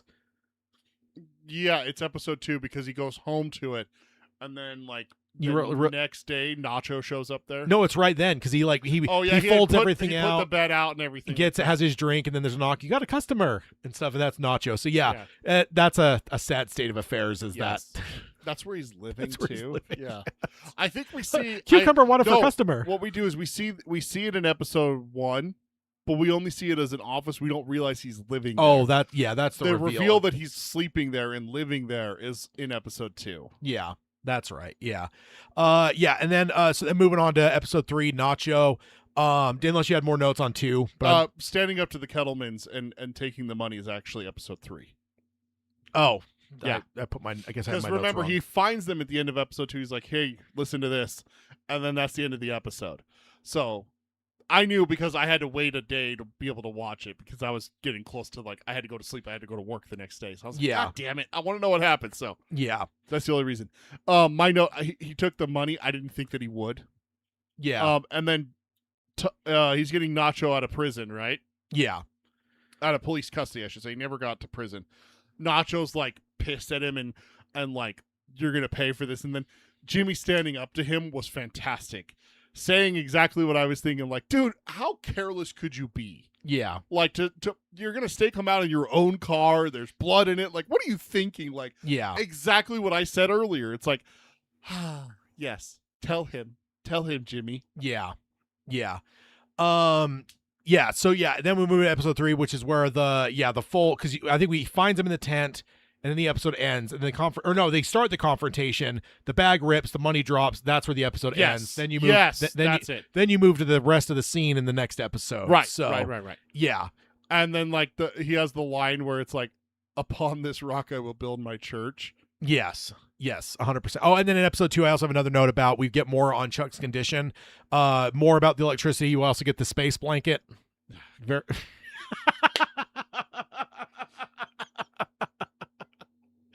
Oh man. Oh, I love it. And I love Space Blanket too. I just love the name Space Blanket. So dumb. So somehow it helps him. So dumb. Oh man, so what else do you have for episode 3 titled Nacho? Already went through it. Nacho's not very smart, stake out his house in his own car. We're going into episode 4 now, right? Let's see. So yeah, yes. Yeah. So then episode 4 is Hero. And we're getting the billboard. The billboard. The billboard. Dude, as soon as the worker fell, I knew that he had paid him off. Really? As soon as he fell. Okay. Yeah. And and I will say, I love the film students. I love the film students. You got this. You got this in shot. It's like, You got this in it's shot? like, no, get me. He moves over. Oh No, my God. This guy's standing in for me. I love those. Squat down because he's taller than Jimmy. Yeah. Yeah. And then did you? I mean, I guess as it was building that whole thing though. Yeah. Going and getting the suit. He's picking everything out. I mean, now you know what it all was, but Yeah. how are you reading that scene as you're I was like, watching oh, it? okay, he's buying himself a new suit. He has a very specific image in mind and everything like that. He wants to build clientele. He's going to get himself a good look, a good suit. Because let's be perfectly honest, how your lawyer looks in his suit is very important for you if you're hiring someone Yeah. to defend you. Yeah. Especially if he's a defense attorney and everything. So and all of his excuses were can we meet at this restaurant? My office is getting painted. and And then when he's walking into the guy with his own money, he was like, "Oh yeah, it's my assistant's car." He my car's being detailed. He's always thinking of these excuses. And then answers the phone. James McGill's McGill's office. How may I direct your call? It's just so funny, dude. Everything with him. Great. But it's legit though, right? You he's couldn't. trying. Yeah. He's starting out. He's trying to put forth an image which he hopes one day to get, and we do get that later on when he has the money. He starts to rent out this is going to be my office. Yeah. McGill Esquire. Yeah. James McGill Esquire kind of thing. Tries to lure Kim and as everything. well. So. And he's going to do elder law and everything. Good money in elder law. And so it's just what I was saying before. You do see Jimmy trying to go the right way. Yeah. You do see him trying. Now, does he occasionally fall on bad habits? I mean, come on. And take shortcuts, Does that make him a bad person? No. That's my argument against the whole Chuck thing. It's well, you're a bad person. You're always slipping Jimmy. Man, fuck you. He's always going to be slipping Jimmy if you hold him there. Yeah. Let him grow into something else. But if you're holding his head underwater, he's going to stay there. Yeah. Kind of thing. And again, I'm not defending him Chuck. I never take it as that. I just like to point out the fact that, Chuck's not really wrong in Right. some of the things, the line that always sticks with me is you with a law degree is like a chimp with a machine gun. It's yeah. that's not necessarily, I mean, because again, we've actually seen in the future, we know what this looks like, right? I mean, let's be perfectly honest. Those 3 fucks that he defended in the very first scene with the decapitation and the head. the head and everything. They had sex with Dude, a head. they kind of deserve to have their lives ruined at that point, right? If they're willing to do that to a corpse, like, I'm sorry, are those upstanding members of society that should be out there with, me, you, and my family? I don't want those people around society. Oh my God. That is just the most genius scene, because again, let him go through that whole speech, and it actually kind of sounds like we were like, oh yeah, man, this is great. He's kind of onto And something. then they just pull the rug out from under you by letting you actually see, or not really see, but they let you experience what happens. And then like the way the jury they show the head at least, like, oh my God. And the best part is, I don't think they really fixated on this, but when you look at certain points in the back, there's older people in the galley. So it's like, that's probably this nice old lady that they Like desecrated the body. friends. That's like their friends and family. Maybe siblings. Yes. Oh my God. Oh man. And then of course, then the billboard stuff, that all happens. Yeah, here's how I knew that he had set this up, right? Because as soon as the worker fell, he's like, call 911. If it had been real, he would not have gone running up there. Yeah. He would have called 911, waited for emergency services. I'm like, nope, the camera, he's putting on a show. Yeah. He's putting on a show. So I slip in Jimmy. I'm on to you, my boy, and everything like that. Hamlin to go blue, what man. took you so long? Yeah. The worker. Yeah. Hey, but the stunt worked. No, it did. Stunt or not, it worked. He had Yeah. 7 messages when he got home. And then when he takes the section out of Chuck's paper to hide the story. Well, it just doesn't have it delivered. He's like, oh yeah, that paper wasn't delivered, and he's like, okay, because that's when Chuck goes out and steals his. Oh, that's paper. right, because he just threw the whole thing away. That's Yes. right. Yeah, instead of just taking the one section out, which. Oh, I don't know why it's not in there. Yeah. Yeah. Because especially. I mean, it was the cover. It was the front page. No, it was the net. It wasn't. It was the next Oh, that's section right, 'cause, back. he opens. He does it, have to open it up. That's where I was always thinking. It's like, just take that section out. Like, I remember when I was a kid and my family got the newspaper. Sometimes you were missing a section. That was part of it. So no, I was always. Dad, they were just hiding news articles you didn't want to see. No, it was always always there. No, I remember. Yeah, I don't know. Who knows? Maybe. And then so then Chuck actually goes out. And I love the like the point of view of Chuck too, like when he's outside, like the way they shoot it, the way you're like hearing everything, like it really does. Seeing it from like his perspective, yeah, his crazy ass brain, that monkey, a chimp with a machine gun. You fucking monkey, you can't even walk outside. Oh man, and then and then this is kind You're of making me hate Chuck even more. As we go through this episode, we really start to see a little bit more of Chuck's like maybe disdain for Jimmy. Yeah. A bit. So, and then we get into Alpine Shepherd Boy, episson 5, unless you got more notes. Nope, but that was it for 4. Yeah. So, he films his TV ad. Yep. And then he has to stop Aaron. Yeah. So I love the stuff back and forth with HHM too, because you could just tell like he's holding everything against Howard, right? And so like everything he's doing is like looping them in and stuff, and mostly to go after him. And it's funny now looking at it, because now you understand, to look back on it and go, oh shit, it was Chuck the whole time. So it's like, yeah, I wish Jimmy would have had him committed. I wish. Yeah. And then this is the episode where we go through and get the synopsis of all the different clients right before the elderly. Yes. So we get the guy with the perverted toilet. Give it to me. I can't decide who's worse, the guy who wants to secede from the U.S. or the guy with the perverted toilet. And then he tries to pay him in the money for that country. Yeah. Like, that's not going to work. And I remember when that scene was playing out, I'm like, yeah, how's $1 million sound? I'm like, there's no fucking way. I thought he had $1 million. He looks rich and everything like that. Yeah, and me too. But when he's like, oh, let me go get you. Oh, how's $1 million retainer? Like, oh, let me go get it for him. Like, something has to happen here, because there's no way that he's going to get money right now. Like, just the way this show feels, like there's no way he's getting to like Saul Goodman level right now. So I was just like, what the fuck? And even when he pulls the platter out and shit, it's like, that looks like real money. And like it is until he starts flipping through. He slides it in this guy's face. No, the toilet has to be worse. The toilet. Yeah, Dude, give it to me. There's a button for us. The perverted toilet from Better Call Saul. The perverted toilet. You're so big. Oh my! It's And it's like, you don't think it's sexual? And the guy's like, what? yeah, this is for my children. And like, dude, just like his reactions as he's watching as that toilet. Dude, oh my god, it's so good. He's just dropping wood blocks and it's just, yeah. Give I'm me- like, oh my! Give me more. Put it all the way in. I'm like, oh, what the hell, man? Oh man, and then of course this is where we kind of get the crux of things as he goes to I'm blanking on her name now, but at Sandpiper Crossing, you Yeah. know, the client, and like ends up kind of figuring out that they're ripping these people off, and you know it's like yeah, and then he starts to find out the elder law might be a route he wants to go, but then you know this poor It's the Sandpiper stuff isn't until episode 8. He just starts going to the elderly care homes. That's the whole like Jello scene and everything like that. or yeah, that's right. This is the He doesn't find out about this, like the no, scandal. yeah, this is the lady with the Alpine Shepherd boy that where he's in her house and she goes in that fucking chair. Yes. Which I'm so glad that scene dragged out like it did. Mm-hmm. And then because then she's like takes forever to walk, and she's like, "Oh, you want some?" No, You want me to get you more tea? no, no, I'm fine.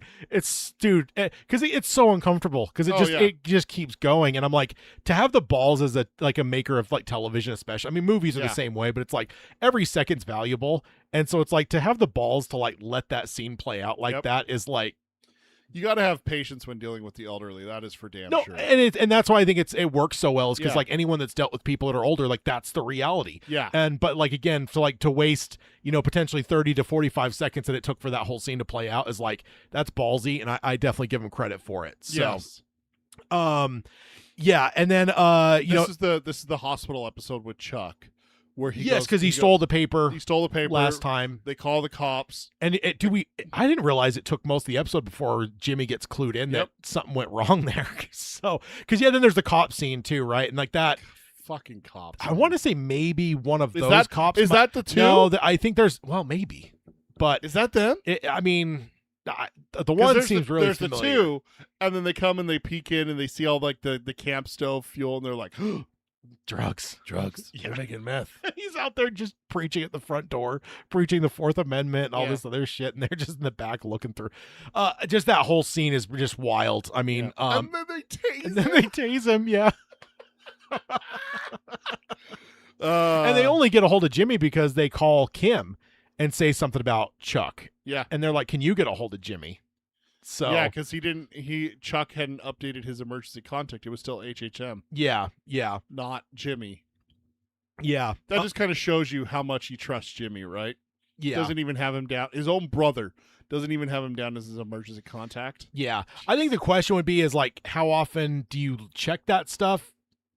I guess. I mean, yeah, Yes. he probably signed up for it when he signed When he was when fully- when he became a partner and like everything like that, which was when Jimmy was still slipping Jimmy and Yeah. living in Chicago while Chuck was in New Mexico. So probably not. He probably didn't update it Yeah. and didn't think to update it because Jimmy was just getting back on his feet. He doesn't and everything. So I get okay.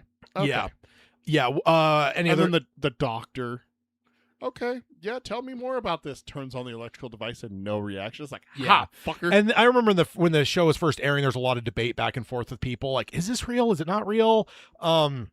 And of course that's the cincher where it's like, no, this is 100%. 100% in his head. Yeah.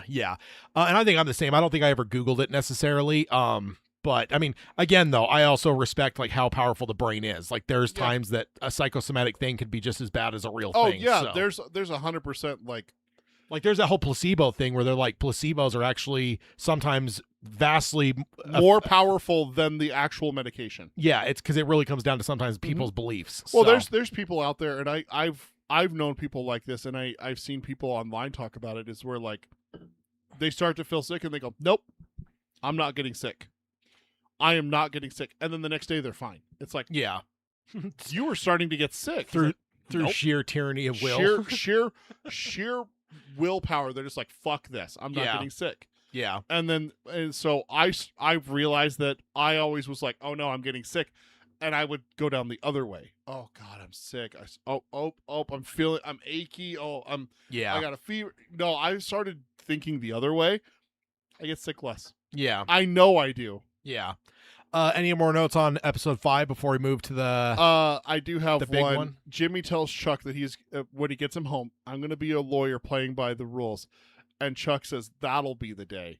Just showing his true fucking colors right there. Yeah. Y'all, yeah. Why can't you be better? Why can't you rise up, Jimmy? Well, is he holding him fucking down? Yeah. Shit. This is going to be a fun year going through God. with good old Chuck. Please tell me that Chuck gets hit by a car. Please. He- Can Tuco meet Chuck? He did get tased, so there's Off screen. there's that. So episode 6. Yeah, so at the end of this of episode 5, we have the cops, knocking on Mike's door and shit. So that's kind of wild. And then I mean, It's like, wait, what? for me, this is the moment as I was watching this series, the episode 50 and episode 6, that I was like, okay, we are starting at season 1 at the level Breaking Bad was in its final season. Yeah. And this was the episode where it was just like, Oh, this is on par with like some of the better Breaking Bad episodes. There's that note. I don't know why I put it in episode 6, but it should go for episode 5. I thought Mike was violating a restraining order. Oh, with the daughter? Because the way they Or play, daughter-in-law, yeah. It's his granddaughter and Yeah. his son's widow, so daughter. you Yeah. know. Well, the way he's taking care of him, I'd call it daughter. Yeah. But basically, he's sitting there. She pulls out. She sees him. She pulls away, and then the next scene with Mike, there's cops at his door. No, that's fair. I was like, actually, oh my god, he's like violating a restraining order or Yeah. something. Like he's not allowed to be within 50 feet of them. And or you something. you see Kaylee and her mom throughout Breaking Bad and stuff. So like Yeah. it was very interesting to be watching this, very fresh with Breaking Bad even, where it was like, wait, what was that response? Like, we've seen you guys be very close and everything else. It's like, what the fuck? So I guess that never entered my mind that it may have been like that bad. And Because see, and I don't remember. yeah, that. no, 100%. That's kind of Remember what I said? I thought Mike was doing it because he had a sick family member. So Yeah. But yeah, overall, like what I'd say though, like I said, I'm not going to say that this necessarily matches the best Breaking Bad episode ever, but this certainly sits in the top tier. So like to see this in season 1, because sometimes shows take some time to get going. Yeah. They take time to really get their footing. And so for them here, 6 episodes in, to hit an episode like this, it was like, what the fuck? And I don't know how the fuck Jonathan Banks didn't win an Emmy for this episode. Yeah. Like I That's just, Mike, right? Yeah. Yeah. Yeah, it just seems so. Yeah, probably my favorite episode of season 1. High up in some of my favorite episodes of the whole show. Yeah. Because I do love Mike, I always have, and to actually go back, because we actually heard it in Breaking Bad where he talked about being a former cop, because there was one of his greatest speeches in Breaking Bad when he's telling Walt no half measures, and he talks about how he had this, the guy that was beating his wife, and he's like, every couple weeks we'd have to go out there. He's like, she was just this small woman, and every time we'd be asking her to press charges this time, let us get him out of here, let us put him in prison, jail, all this, and she would never say no. He's like, and he finally killed her. And he's like, then I brought him out in the desert, put a gun in his mouth and said, this is it. And, then I decided not to. Or no, that was before he killed her. Yeah. And then a few weeks later, he kills her. So he's like, no half measures. So Yeah. it's like, you already have the context from Breaking Bad that he was a cop. So like, this wasn't like a big reveal, but like, Jesus Christ, this story. This story is, I'll tell you right now, this episode could have been a 2-hour movie or an hour-and-a-half long movie, and it would have won Oscars. Yeah, I mean, it's incredible. It's so well written. The way that Mike plays those 2 cops, I know it was you. Yeah. And everything, pretending to be drunk. Breaking into the car to put a gun in the car. Having the 2 guns, yeah. Yeah, because that's my favorite. And then using the string to The open the string door. is so smart. and Yeah, I'm everything. like, too bad cars don't still have things like that, because I'd Yep. probably try that on my own car to see if it was like to see if it was real. possible. Yeah, is it doable? Because I'm not sure how you'd get like the knot part through the door. Like maybe you could open the door enough to like wedge it open enough to get that part through. But like, I don't know. I see shit like that, and I'm always like, I wonder if that would really work. I wonder. I mean, there are older cars out in the world, Ted. We could find someone who has one and see. Ask them, yeah. And the other thing too is there's even cars like in the 90s when they still had that, but they started making them like smooth. Yes. They're just They smooth. don't have the nub at the top. Yeah. So yeah, it's usually when they started doing the auto locks. But yeah, no, it's incredible stuff. Mike moving to Albuquerque off the train. Mhm. That's a killer scene. Going into the ladies' room. He's got the gunshot wound, and it's like got and shot. He's using the pads. The pad, which actually is a legit thing. I know a yeah. lot of people that have like bug out packs and that kind of stuff, and like they buy pads because like they're super absorbent and stuff. So and able to hold it and everything. yeah, They got adhesive on some of them and everything. So it's like Yeah. Yeah, no, it all just felt like classic Mike for sure. But yeah, just this whole episode, I feel like this is just like an absolute all-star episode for Jonathan Banks in the role here. And then killing those cops, so fucking satisfying. Just so satisfying. Back to what we were talking about with New York City being corrupt cops and everything. Yeah. And then like the conversation with the daughter-in-law, Mhm. About the son and like what actually happened and what just top tier. Finding out that Mike was dirty and he convinced his son to be dirty because if he didn't, he'd be dead, and then he gets killed anyway. It's just one of the most tragic, heartbreaking scenes I've ever seen in anything. Yeah, it's like he did everything that he could to save his son, and it meant nothing. They killed him anyway. And then he also made him take the money as well. So he made him break his morals and everything. Yeah, it's like I ruined my boy. Oh, as he's crying, like just oh my boy. Then when he says that, I'm just like, oh yeah. Just again, Jonathan Banks. He should have won an Emmy. I don't know who won it that year, but my God, how did that not get a fucking? Incredible. Do they do stuff. Emmys for episodes? Yeah, you submit an episode a lot of times for okay. it's you'll. I always thought Emmys were for the season. Like no, the you'll show. like it, I don't. I think they actually even tell you the episode, but yeah, because I know that like I always hear that in like trivia sections and stuff where it'll be like, oh so and so decided to submit this episode for like Emmy consideration for their to be best actor or whatever, that kind of thing. So I don't remember if this one got him nominated, but he didn't win. Which is definitely a tragedy. So it's actually wild. As we go through this show, one thing I'll tell you is there's very few Emmys that this show actually won. For Breaking Bad winning a shit ton, it really just felt like the whole Academy or whoever it is that does the Emmys just decided, you know what? We gave a lot to Breaking Bad, so we're not giving shit to Better Call Saul. So damn, it's kind of a bummer. So any other notes on this? I mean, just outstanding drama series Better Call Saul was nominated. It had some nominations. It just never won. I'm just looking at that outstanding lead actress, actor in a drama series. Where do they do the probably be supporting actor? I've never looked at Emmys before, so this is kind of interesting. Which is what you got to do for best TV, supporting right? actor for a drama series. The winner is Ben Mendelsohn for Bloodline is Danny Rayburn. Nominated Jonathan Banks, Better Call Saul. So he got nominated, just didn't win. So, and I love Ben Mendelsohn, so I can't hold a grudge necessarily. So, ultimately, I mean, this whole episode is just a fucking masterclass. Like I said, it's top shelf. The story they tell in it is incredible. We never really dove this deeply into Mike's background in Breaking Bad. Yeah, we always knew he had like the widowed daughter-in-law. We knew he had the grandkid. But now we're finally filling in the blanks on it, and I just feel like this is also the moment that I realized this show is Saul's show, but this might be kind of a two-hander where Mike is as much of a character of this as Saul. I have a prediction about Mike later on in episode 9 or 10. So we'll make sure to get to that. Yeah. So the end of episode 6, if you take money from a drug dealer to do good, is it evil? If you steal money from a drug dealer. Oh, when he's telling her to just spend the money. I mean, is it? I mean, that's later when she's like, I don't know what to do with this. I've just been carrying this around. That's an episode or so later. But he makes the point when he's giving his speech about before his son tells her what happened to her husband.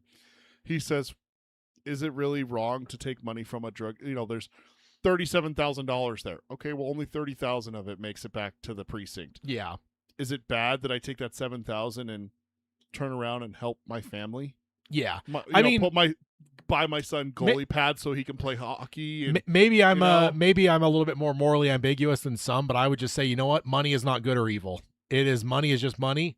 People are good, and it's not even people are good or evil. It's people's actions. Yeah, and so that's where it comes down to. Is just like, man, if someone came to me with that fucking storage unit of money, and was like, hey, this is a drug dealer's money, do some good with it, and then just turned around and walked away, and I was just like.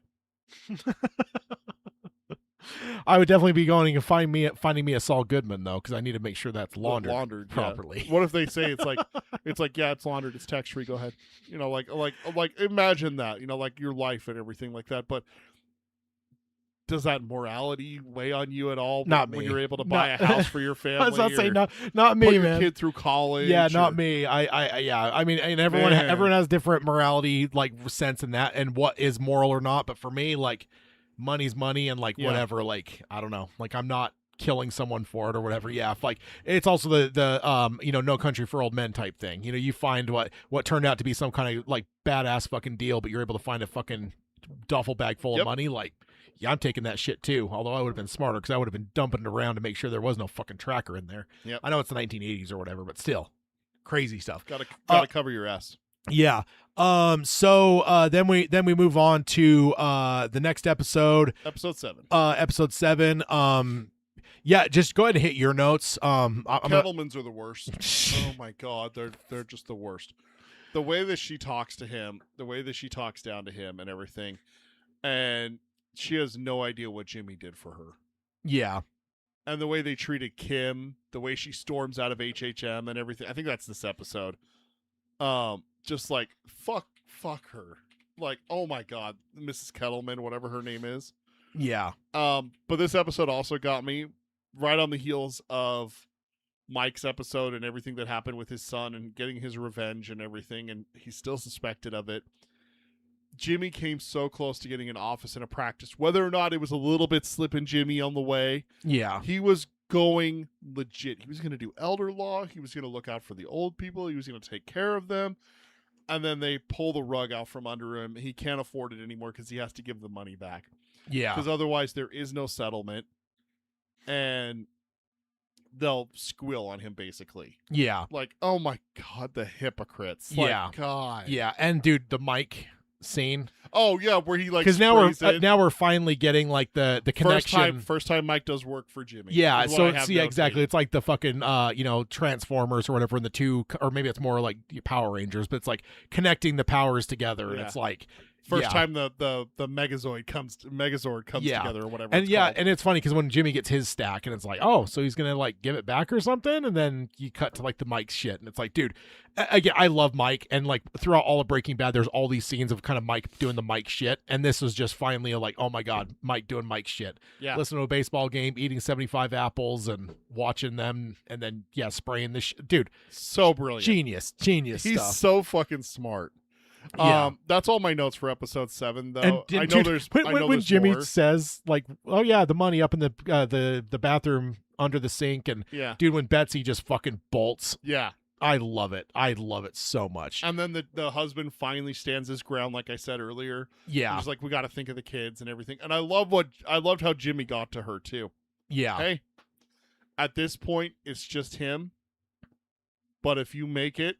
I can't remember because if she's like, because she threatens him, and he's like, if you go that route, then I'll make sure that it's both of you that go down for this because you were the one that offered the money. Yeah. I know we're running a little bit shorter on time, so we can kind of speed through. Like, let's hit some of the bigger notes. So Rico, we finally discover the sandpiper thing, shredding the documents, getting Chuck kind of involved, which is interesting. It's almost like, chumming the waters a bit because Chuck just can't help himself. And Jimmy actually wasn't doing it on purpose in this case. Like, I think he was. No, he kind of hints at it later. No, but when he fell asleep though, when he's like whatever, no. like that was just 100% legit. Where he just fucking blacked out, and then Chuck started actually putting the shredded stuff together. That was 100% legit on Jimmy. I think he was just that fucking tired. But yeah, no, it's definitely the makings of a big case. You mentioned it already. We already talked about the Howard scene telling him that he can't be hired without the audio, so we already did that. I already mentioned Mike I thought I was doing it for a sick family member. And then my only other note for episode 8, dude, man, taking advantage of elderly people like that is just so fucking evil, man. Yeah. We got some fucking cartel people in this season, and those people probably are the fucking worst scumbags in this first season. Yeah, no, I think it would be hard pressed to convince me that they're not worse than Tuco. No, I would agree. Oh my god, dude. I would agree. Yeah, no, for sure. I don't even have any grandparents left alive, and I'm still like fuming at the thought of someone doing that to like someone like I love your grandma. Someone doing that to your grandma, I just dude. Yeah. No, 100%. Oh, and then we also in Enrico, we also see Mike with the at the animal shelter again, because we did see that earlier on too, because he's just like, I'm not interested in that kind of work. That's where he was getting the gun shot wound treated. Yeah, and then he offers him work. He's like, no, I'm not interested in that kind of work. But then we see him comes back because that's where his daughter-in-law was like, this is a drop in the ocean, like it's not going to make that much of an impact. I need more. Yeah. So he's looking for more money. Yeah. Yeah. So then we get over to Pimento, one of my other favorite episodes. This is it. The scene with Mike and the gun guy in the garage from I thought it was from Breaking Bad. Oh. I remember that scene to a fucking What are you packing? I don't have one. I got at least 4 guns on me that I'll tell you Trevor about. from GTA. Is that who it was? I knew I recognized him from somewhere. Yeah, because they always base the characters on the real actor. Yeah. That's Trevor from GTA Okay, 5. I knew I recognized that fucker from somewhere. I even asked my wife, because like I said, I showed her the scene. I'm like, who does he look like? She's like, I have no idea, but he looks so fucking familiar. Yeah, and then the That's voice why. too. Yeah. And then he just like I'll take one of your guns. Oh yeah, show me how. Here, I'll make it easy. Don't make it easy. Punches him. Throat pistol whips him. That's true. Yeah.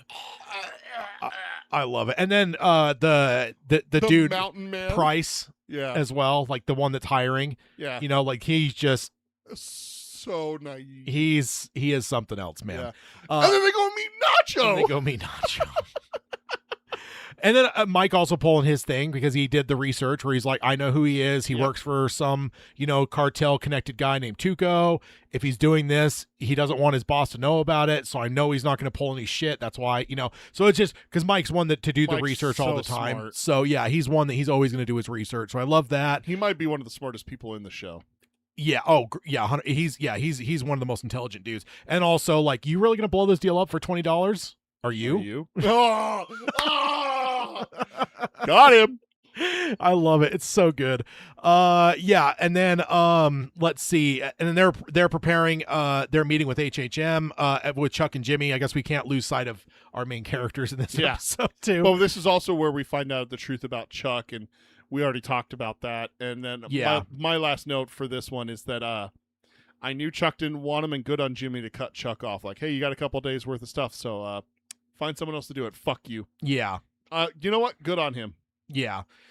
Yeah, indeed. And then this is where, we already talked about it a bit. Kim finds out the truth, goes and tells Jimmy to take the deal. Balls on Kim there to be like, nope, not good enough. Tell me. Yeah. Yeah. No, I love Kim, dude, so much.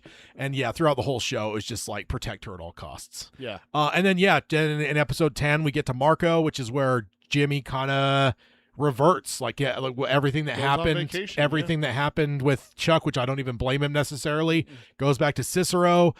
We get Marco again. We had we had an allusion to this earlier in the show. There's a scene where he does this with him. Yeah, but you don't with a different guy. You don't. I don't know. Does it reveal in the earlier episode that it's actually a con, or is it just? Okay, it does. Okay. Yeah. I'm blanking if we just because we saw Marco before this, and that's where we saw him. Is that he was the big guy laying in the alley? I'll kick you in the head. Okay. Yeah. Oh, roundhouse kick you in the head. He's like, where'd that come from? Oh, that's right. I just threw it in. Here we just threw. We go back to the con, but this is when Marco actually dies. Yes. That's what it is there. So, and of course, I know I'm skipping to the end. Yeah, we get the pinky ring from Marco. So that's kind of a cool connector to where, like, long term, as we go see Jimmy or Saul with that ring throughout all of Breaking Bad, you can now connect it to Marco. Oh, does he wear it all through Breaking Bad? Oh, yeah. He says he's going to give it, like, take it off or something like that. He wears it throughout the whole. Because he looks at it at the end scene when he's, like, before he goes to talk to Mike, when he pulls out of the garage, the parking lot. So, yeah. My 3 notes here. I kind of feel bad for Howard. Imagine having to be the bad guy to a younger brother of your partner, and you like the guy. Yeah. Oh my God, dude. Yeah. And he's like, I always liked you, man. I used to call you, and I can't remember the nickname. Jimmy Hustle or Charlie Hustle. Charlie Hustle. Like, yeah. I actually feel really bad for Howard. God, what a piece of shit Chuck is. Yeah. See, that's the other thing. To be behind the scenes like that. Just be a man about it. Go send Howard to do your dirty. What a fucking skis ball. Yeah. No, 100%. That one's irrefutable piece of shit right there for Chuck. Yeah. All the other stuff we can have discussions about, but that right there, that's low down. And again, I'm never going to defend Chuck entirely. I just the broader strokes where it's like some of the accusations he throws at Jimmy we know are correct because we saw Breaking Bad. Like, I mean, he's involved in if you hold someone down in sewage long enough, they're going to get dirty. Yeah, Who's the one doing the holding? That's all I gotta say. yeah, You know? I suppose. I mean, we've had this discussion about like the criminal justice system. Like if we just keep throwing them away and locking them up, what's going to change? Kind of thing. So it's just like it's on Chuck. Yeah. A part of it has to be on Chuck. Also, I just realized when he tells about the whole Chicago sunroof and the kids, that's what the fucking bingo crowd game. In front of all those old people, here, come get your shit. Like I don't care. Kitty notebooks for everyone. Drops the mic and walks out. Dude! I thought of you when I was rewatching this scene. So I'm Oh. like, I'm like, this is the shit Peter lives for. I know it. I know it deep in my heart. It actually didn't embarrass me. Oh, really? Like the secondhand embarrassment. I felt so bad for Jimmy. No, Like, yeah. Like it's just like, dude, of all the luck, and honestly, he's got a point. Who leaves their car double parked with the sunroof open and their kids in there? Yeah. I'm yeah. Like, come on. I'm not but gonna also, at the same time, Jimmy, don't shit in someone's car. But at the same time, the guy was cheating and having an affair with his wife, kind of thing. So Yeah. it's like, Yeah. I am glad that Jimmy took the deal. And then here's my one prediction that I have for Okay. Mike. Is there anything else with the rest of this episode? my last- We have the funeral service. We do Oh, have. it's so sad that Marco and then the Kevin Costner scene you mentioned earlier. But he does die kind of on a high, right? In the sense of like he had almost one finds last hurrah. Yeah, he almost finds meaning in like the Slip and Jimmy stuff. Yeah. So it's like I believe those last whatever week it was would have been the happiest week he'd probably had in a long time. He said it was the best week of his life. Yeah, exactly. So and then we have the scene with Mike where he's just like, am I $1.6 million in front of sitting us? on my desk, and we just gave it back. And then asked Mike, why did you, and it's like, I was hired for a job, and that's the end of it. And that shows you Mike's character. And then there. Jimmy is like, well, I'm never, if it ever happens again, or whatever, I'm never going to make that mistake again. And so Better Call Saul's coming. That's kind of Saul Goodman's on the way. That's kind of the dun. But yeah, so predictions, but also let me hit I guess overall, what's your thoughts on the season then? Much better than I remember. Definitely more in the right headspace for it for me. And also, I think I've come around to more of understanding the difference between a villain redemption,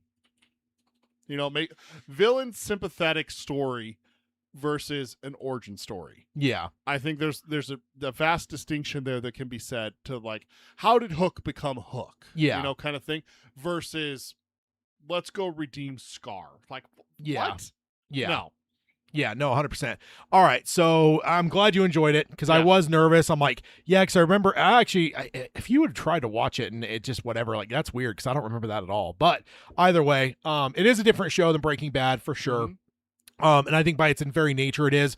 But I will say that it almost feels like of the 6 seasons, the first 3 seasons kind of have a certain vibe, and then the tail end is much different. Like it does kind of start to feel like a different kind of show. I mean, it's all Saul. It's all like this show, but like there's a stark different vibe to the second half of the show, if that makes any sense. So I do got to say one thing. Yeah. And Netflix, please listen. Some of us haven't watched these shows before. Stop putting fucking spoilers in your little fucking unskippable, unpausable, unway to turn off trailers that you have on the shows on your platform. Wait. I thought you could turn that off. No. On Netflix, you can't turn it off. On other ones, you can turn it off. But on Netflix, like the autoplay thing? Where it autoplays like a fucking trailer for it. You can't turn it off. I'm pretty sure I have mine turned off. Oh, you got to be fucking kidding me. They finally added it? Yeah, because that actually was one of the biggest things for me for Netflix for a long time. Because I hated it. Because I like to just scroll in peace. Like, I don't want it to start a fucking trailer noise. The worst part is they don't even do a trailer. They do a scene from the show. Yeah. And I'm just like, I have it spoiled that at some point Jimmy gets a really nice car. And he's like sitting down in it and admiring it and stuff like that. And my remote wasn't fucking working. The batteries had died. I'm like, God damn it. Yeah. So predictions. So your overall thoughts, you enjoyed it, but you said you had at least one prediction? One prediction. Mike's going to be the one that pulls Jimmy more into becoming Saul. Okay. Because Mike's already started doing shady jobs. I think he's gonna pull in and be like, "Hey, I know a lawyer." Also, one thing I do love a lot is the fact that Mike, like when Mike has the whole taking the notebook away, And he's like, why did you call me? I knew you would do it. Yeah, and it's like Yeah. that's kind of heartbreaking a little bit too, because it's like the Kettlemans, right? It's like she's not wrong. He does look like a lawyer that a guilty person would hire, and then for Mike to be like, I just knew you'd do it. It's like all of those things. It's not just Chuck. I feel like there's all these people that are just like not even intentionally, but there's just those barbs that get thrown at him where it's just like I love the line that he says, "We were walking across the parking lot coming to talk to you, and look what I found. I found it. That's why it's on me." And then you also had the scene with the older cop too. Mhm. So that's kind of cool with Mike and stuff. So yeah. So all right. So your prediction is Mike will pull Jimmy into being Saul. Like any expounding on that? Like I think that Mike's already in doing shady jobs, and I think he's going to have someone that's going to need a lawyer, and I think that's where he's going to get pulled into doing some shady law practice. Well, I mean, he already kind of did it with Nacho. Yeah. Just by having an association with Nacho, Nacho pulled him in and is like, yeah, you better get me off of this. I think Mike... Because you narked on me. Yes. I think Mike is going to be the one that gets Saul his first few customers. Okay. All right. He's going to be like, I know a lawyer.